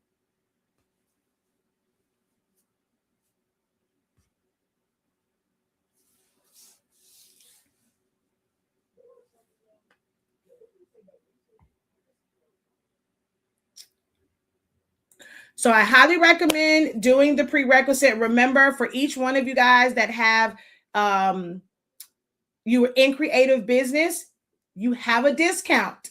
So any new class that comes out, you are able to use your discount code to apply to those classes or to any program that comes out. Just go onto the Academy site and put in your discount code and you can attend. Canva for prerequisite. Now, everything that's in there, you might know some of these things and you might need, you might be able to skip out or not really focus or pay attention to some of these classes for the next 3 months for the Canva prerequisite to Canva for business. But once we go into Canva for business, there may also be some things that you don't need. You may not need to attend the sessions on the spreadsheet if you don't want to use Canva spreadsheet. You may not need to attend a session for making short form videos and editing your videos if that's not what you want. You may not need to attend the session on how to create like the things for digital product with the hyperlinks and things of that nature. You may not need that, but that's what like I'm teaching it as a whole. Whatever you need, you keep. Whatever you don't, it just doesn't apply to you, and you'll have it when you need it. But I'm teaching the things that have been great resources for me and others in business. I want to show y'all something. Like there was one, I was so shocked. Hold on, let me share this with y'all. Let me go here. I was so shocked. Last night, I asked the question, had anybody seen this type of video on like Instagram or Facebook? Because I feel like it's a really popular, like it's so many people that like show Canva tutorials and Canva demos, and they show like this with like different things, right? I was so shocked to find out that last night, so many people were like, I've never seen that from, I've never seen it. Hold on, let me go here.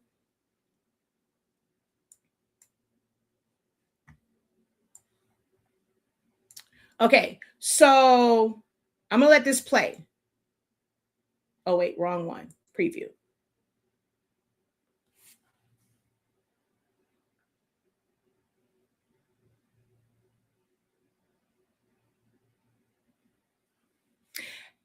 Have y'all not seen like that demo for Canva where it's like, you know, things are small and then it shifts and things like that? The one that I end up designing last night was, let me see if I can find it. No, is it this one? Nope. Okay, wait. I got so many windows open, it's crazy. All right, so let's go to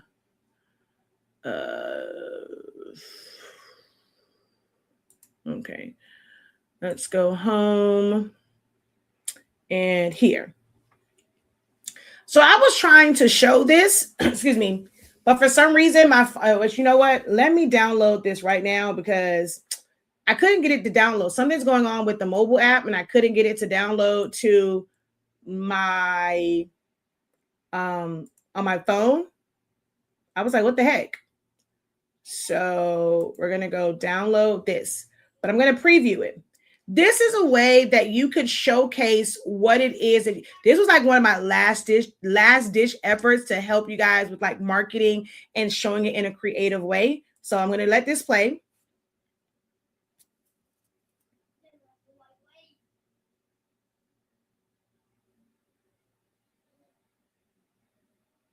Oh, I don't know why that didn't flip, but I don't know why the last one did that.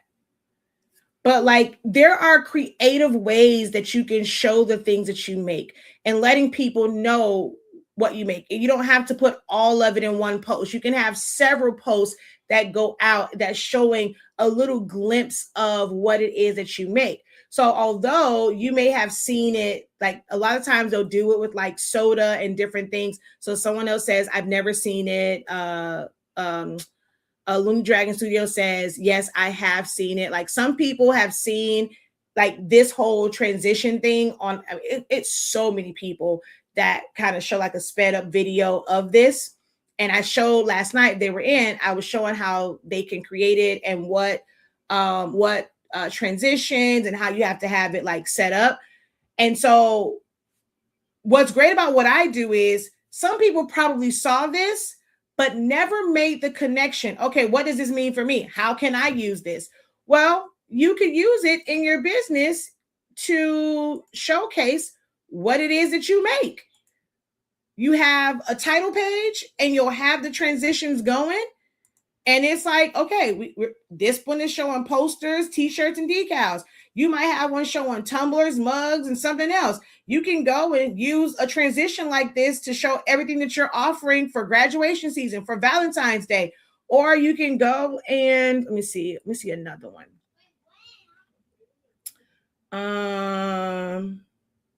Like I've even used it when I'm posting for certain things, and I have it where it's inside of like, it looks like a phone. I'm showing certain things. So I create different videos and I can post these to social media. So like however you want to present your content, you can use Canva for that. But that's not the one I wanted to show. This one, I don't know if some of you guys may have seen this one. Some people probably haven't. This was when MJ got his braids done. So as the braider, this is something that she could have put on her social media as a reel showing her work. So hers wouldn't say thank you, but she could have just did the braids by Shawnee Sean, and had this come in like this to show the details of her braids. Like, people need to think outside of the box in how they're presenting their work and how they're doing their content. Just that part right there, where it's like showing their hair and real like up close. You don't have to have your camera out while you're braiding their hair and doing all this. Like, have somebody come and take a few shots and like in the process, and you're still able to use that and someone can see your work. These are the types of things that I want to educate smaller businesses, startup businesses on, how you can leverage Canva for your content. Let's see. One of the other ones was, where is it? Is it this one?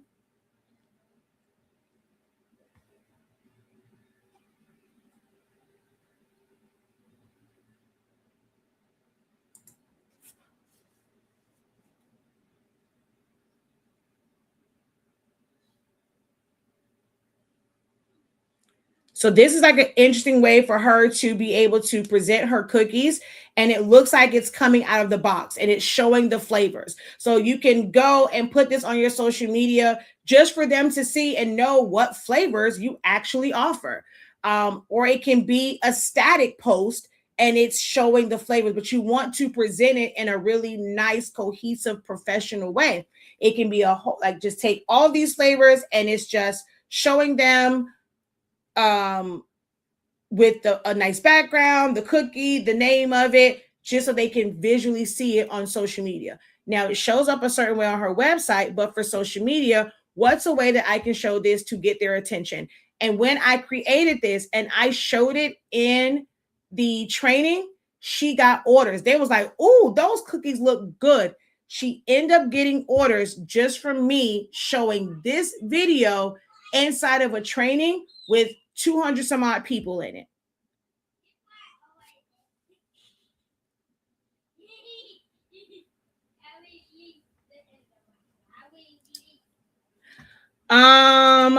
Okay, so don't sign up. Let me go and I'll look at it. Send me and I'll send you a message. So as soon as I get off, I'll make sure I look at it to make sure that the code applies.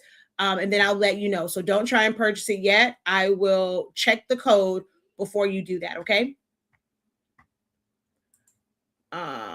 Let me see. What else can I show y'all that we've made? This one was pretty cool. So I end up teaching, I showed this one inside of a session.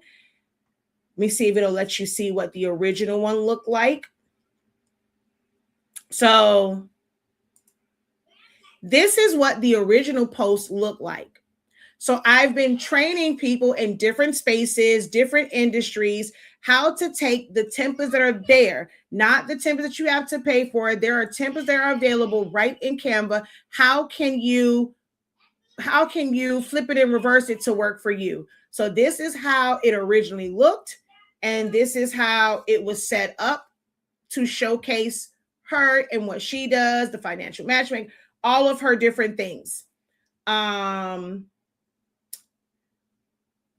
I showed this one where, everybody's social media should have an about me post. I am always teaching things like this. You should have some type of about me post. So when I did it for her, it was like this. If you haven't seen my Instagram, and I think I posted it on Facebook as well. I think I also have it like on my YouTube. not YouTube, my TikTok. Let's go here and go 365 Creative Academy. So at first I had this one, and it's just kind of a one-page type thing, and everyone's about me doesn't have to look the same. So I chose to have mine look like a notebook, and it kind of outlined who I am. So this was like one of the, like a simple version. And then I did a carousel version that's like this. And now on the computer, it moves a bit smooth. I mean, on the phone, it moves smoother. So I end up flipping it where this was that side. And then, because I can't really, like here, it's like hitting the button. But when you're on your phone, it literally like slides and it looks like one seamless thing. So then like on this side, it had this information. That is a post, which now that I think about it, I never pinned that one. That was supposed to be pinned. I got to go pin this one. So I was able to do things like that. If I needed to put out my schedule, I'm able to use it. Now, this is where I have to kind of build out. I'm working on this one. One of the people that I watch is like David Shane. So I wanted to just show one of the ways that you can use Canva to promote, like even like if you have a podcast and being able to take little pieces from it. So I end up creating this one where it showed the thumbnail and like the title for it. And then I went, because I watched it and I took some screenshots and I put each person's like social media and then one of the quotes that they said while they were on the podcast. That whole thing was done in Canva. So although we're used to maybe doing like short clips of like a segment of the podcast, this is another way that it can be done as well. So I was just showing different ways that you're able to utilize Canva. And then I had this to where it's an easy way for them to get to it. It's with a QR code. Most people don't know. I'm learning that I do have to educate people. How many of you guys know that you do not have to just have your phone and scan a QR code? You can, if you have a newer phone, you just need a picture of it. You press and hold the QR code and it will take you to that site. That's what this tip was. Or if you don't have a newer phone and it's an Android one, you can use Google Lens. So when you're opening up the picture, you open it up with Google Lens and it'll scan it. You don't even have to hold it. It's going to scan that QR code and it's going to show you a link to go right to it.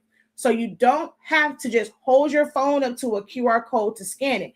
If you are in a rush and you just need to get it real quick, make sure you get a good picture, just snap a picture of it. And when it's in your phone, you hold down the QR code and it will go to the site. So that was one of the things that I was trying to educate, others on and how you can use that in your content. Have QR codes in your content where people can follow up with you. They might just need to have a good screenshot moment. They can screenshot it, and when they are available, they press and hold that QR code. It takes them wherever that QR code is pointing to. These are the strategies that I am teaching other businesses or showing them how to apply these strategies to their business. Crafters never appreciated these types of strategies.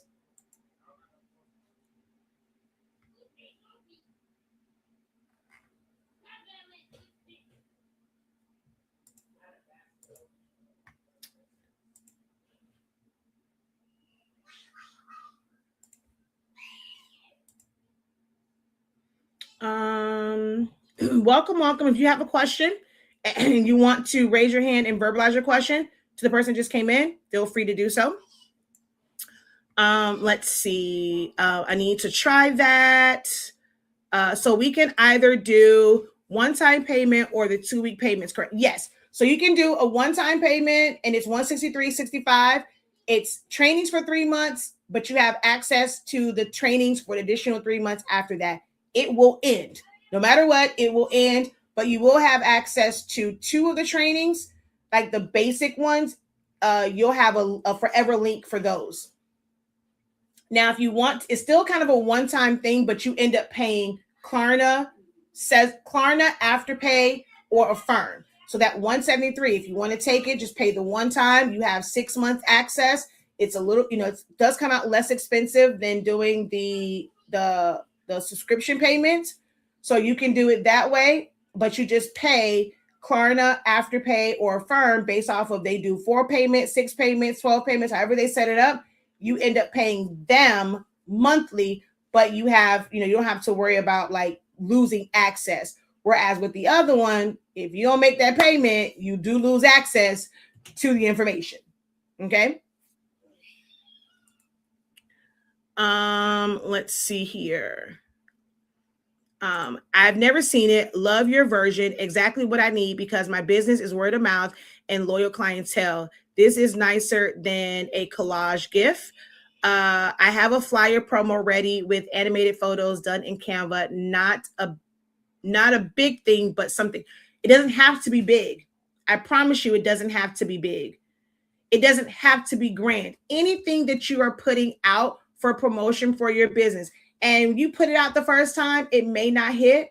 You may have to, and y'all know this from creative business. I recommend that you post it multiple times. That exact same piece of content, post it multiple times. Love that one too. I can offer that one to one of my clients who makes treats and has me do her brochures. Let's see. Yeah, I mean, it's so many things that I have been able to help people with business, like utilizing Canva, that they just don't realize. Oh, I'll show you guys this too. They said that it would not be beneficial maybe, but I'm going to show it to you anyway. I just want you to see how detailed these spreadsheets can be with Canva. So, like I said, Zanimani has seizures. So one of the things that we created, well, I created, I'm gonna say we because my husband didn't. It just benefits us. And I actually need to go in here now and update this because he did take his medicine last night. He did. Hold on, Zanimani. Did you take your medication this morning? You sure? Huh? Okay, that means he was late. What time was that? Okay, so see, this is one where since he didn't take it when he woke up, I gave it to him, but he didn't take it. And just in case he ends up having a seizure, we want to document if he took his medicine late. So I'm going to put in 1:32 p.m. because he took it late, just in case he happens to have a seizure. But this tracks his medicine, and I know I've been using Excel spreadsheets. I've been building out databases and all kind of stuff. I love formulas. Canva's formulas are not as they're not as detailed and as intricate as they don't have all the formulas that like Excel and Google Sheets has. But for what it is, it's a starter system. It's good enough. Like it helps you learn how to use Sheets. But I was able to put formulas in here. And what I like about Canva compared to me just doing an Excel spreadsheet, Excel, you can't have like emojis and you can't like fully you can, and it's all this like conditional and you got to do like it's extra stuff. If you really, really wanted to do that and show it, it's all this extra. In Canva, you ain't got to do all that for something like this. So it works out better for me. And like in Excel, yes, I can have it show these same words, but they're going to be pretty much in the same color unless I do conditional formatting and do all these things. Anybody got time for that? I can take a quick glance at this and it's like, okay, it's letting me know when it was getting low and when it got, because based off of the calculation, there was a certain threshold, there's a certain formula here when it's time to refill. I had it set up where it was 5 days, within 5 days, like for the refill or whatever. And it gave me checks and balances. So if CVS has not sent me the text message saying that they're processing his medicine, I now know, okay, wait, I'm about to run out. I need to contact them. So it's helped. We actually had to do that with this medicine because they didn't have it in. They actually wanted a new approval for it, but we didn't know that. So when I saw it's getting low, and I'm like, okay, well, we're not seeing it. It prompted even to go to them, and we realized that they needed to have a different authorization. So luckily we got it just in time, because you see where this was refilled at 10, it was at 0. Okay. He had no medicine. We got it right on the day that his medicine ran out. And this just gives me a quick glance. Like, all I'm seeing is, like, I see the green, I know it's good. I see yellow, I start making sure that I'm watching his medicine. It's got to run out. When it gets to red, I need to make sure that what happened? That it's hold on. Yes, I'm live. What happened? I need to crop this. I need to post my picture on the thing. So you're on live, so I'm doing something on Canva.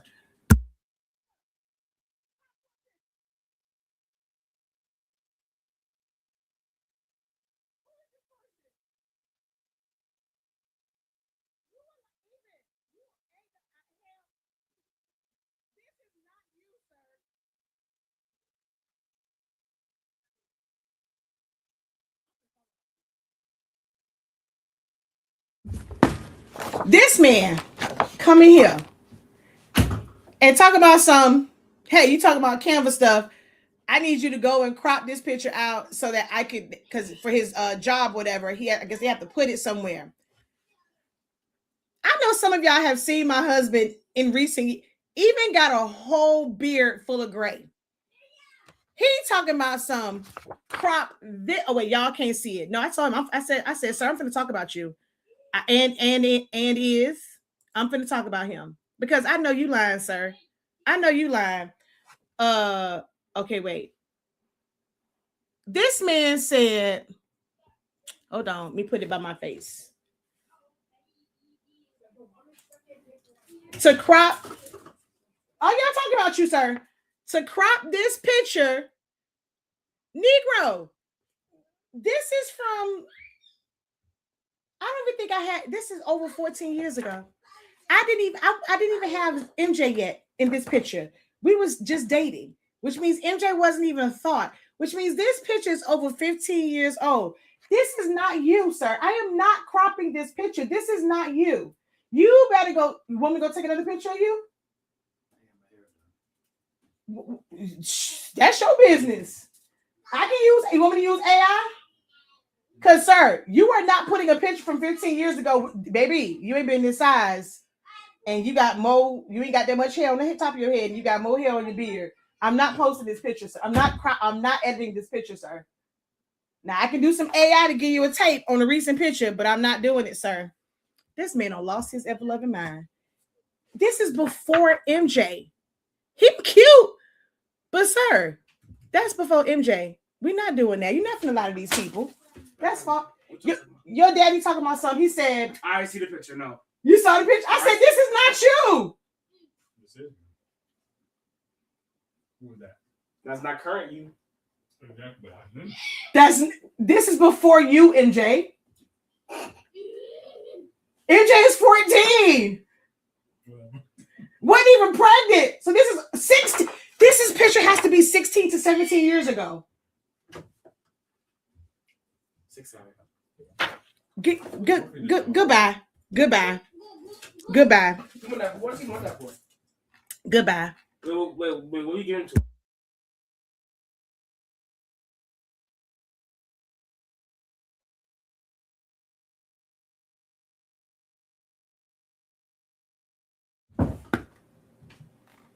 That man done lost his mind.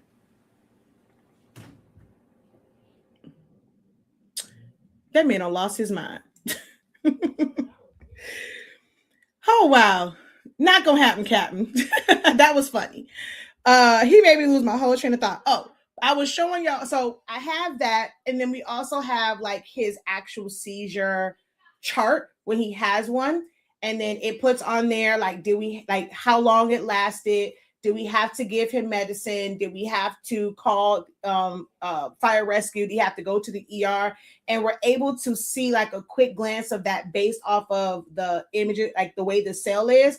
So it's like, okay, just scanning. If everything is red, okay, it was good. If we saw something green, so it makes it easier for us to track it. It lets us know immediately, okay, how long ago was it? Like how much time was between like his last seizure.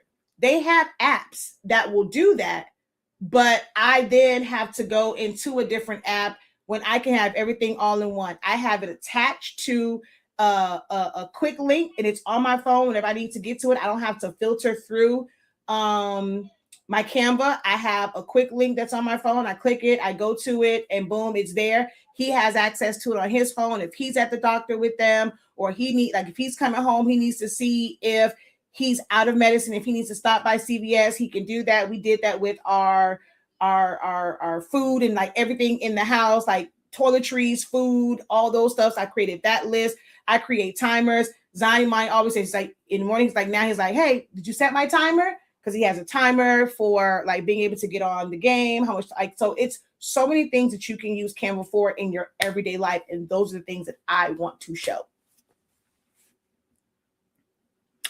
I don't care if that's how he see himself. That is not how that man looks right now. I don't even, well,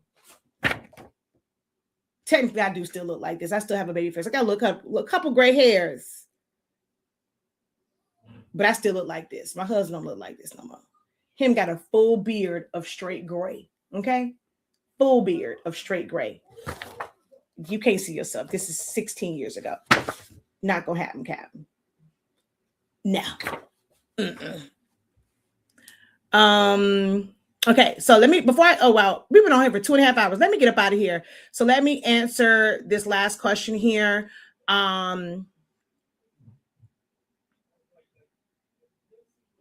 What does the 173 cover? Because I missed it. But thank you though, saying we look cute. So the 170, okay.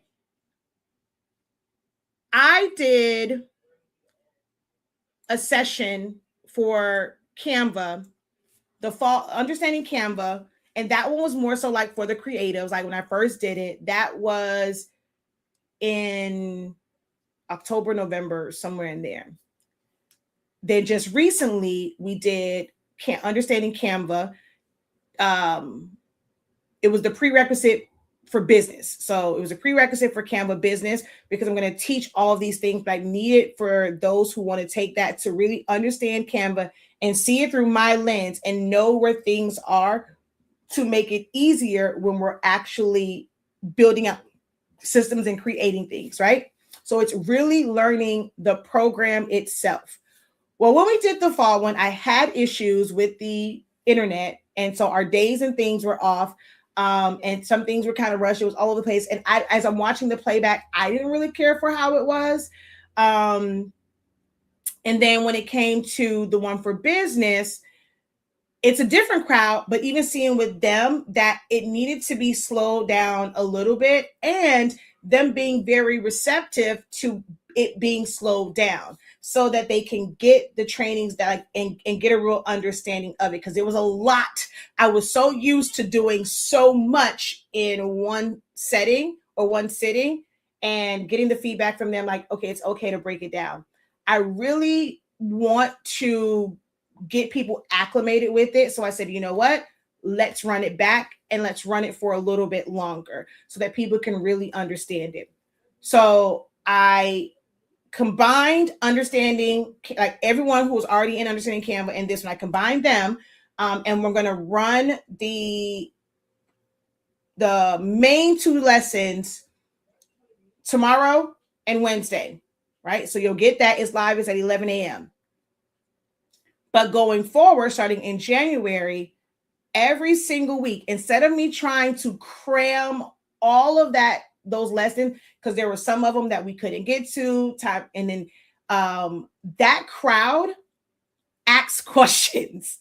Like they came with, okay, questions, and this is what I'm working on. Like it was different for me because I haven't had that in so long. I've had these classes with crafters, and it's crickets. Y'all were not asking questions. You didn't, show me something you were working on and ask for my help and things of that nature. And they were asking all the questions. And so it made the class, like that particular session, a lot longer than it should have been. So watching the playback of it, I do break it up, but that was a lot longer session. but because it was top heavy on the front end, I didn't quite get to all of the lessons, but that kind of expired. And I felt bad for that. So I do want to give them the lesson, like the additional lessons. So I decided, I'm like, looking at how both of these ran, I need to spread it out. We had some technical issues the first day with the creative business one because my kids were in the background way too loud. I'm like, I need to do this when they're at school and I don't have those issues. So we had some technical issues with that one as well. So I decided to just make it where we're breaking this up. People can retain it. So you're going to get our full understanding Canva and breaking it down. This is foundational. This is not about creating designs and things like that. You're going to learn a lot. You're going to have designs that you use and you're going to learn from. It's going to help you when you are designing, but it's not like for a memorial or for a chip bag or for a birthday or things like that. It's like really learning the system with emphasis on how you would use it for business. And it will be a session every single week with a different lesson. And there's also going to be what we call pro call or study hall sessions where and ask any questions. If we get in there and everybody quiet and they don't have any questions, I'm not teaching anything new. It is based off of the questions that you have. I'll wait. No questions. Hell, we'll sit. If anybody come in the room and the people that come in the room first, if they don't have questions, we just gonna sit there and stare at each other until somebody comes in that has a question.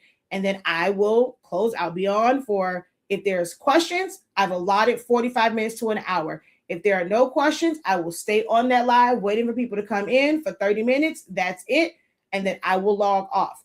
I've always made myself available to give you extra help, but every single session won't be teaching. So you will have pro calls to be able to, clarify anything that you're not quite clear on, but you'll also have time to really learn the lessons. Of course, you get access to, I have the Facebook one, but everybody isn't on Facebook. So we do have a community within the academy where you can post there as well. So the 173 and the 160, all of them give you the same exact access. The 173 is if you just want to pay for it one time, but have the payments broken up by using Klarna, Afterpay, or Affirm. The 163, you save $10 by paying for it yourself, where we don't have to take the hit of the extra fees. So you pay for it one time with 163 and you have 6 months access. If those are a little bit too steeper for you, you can pay for it it's not every month, it's every 2 weeks. Every 2 weeks is $15.63. So the total for the month is a little over $30, but you get to break that up. So that's how it is. And let's say you do the 6 month, from the 6 months and you're in there, you have access for 6 months. If you weren't as disciplined and you need more help, you either pay for another 6 months or you pay for 2-week intervals as you need them. Because maybe you just need to pay to access to get to one particular lesson and you don't need access past 2 weeks. You just needed to get that one lesson. You're able to do it that way. Okay.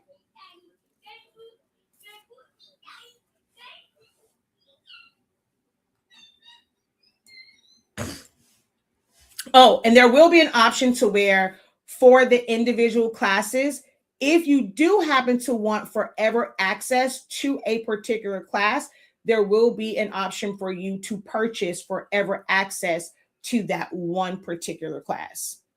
But you have to be in the program to access that. It won't be available to just the general public as of right now. I might change that, but as of right now, it won't be access to the general public. But if after the 6 months you want to go and purchase access to a particular class, you can have forever access to that. Okay. All right. So no other questions came up. Shayla, I'm going to check the code. Lauren, do you have a question for me? You came into the Zoom room. This is your opportunity to unmute, ask a question, get the help that you need. If not, I'm going to close out. Just want to ask, do you have a specific question to ask me while you have me on the Zoom? If no, I will close out.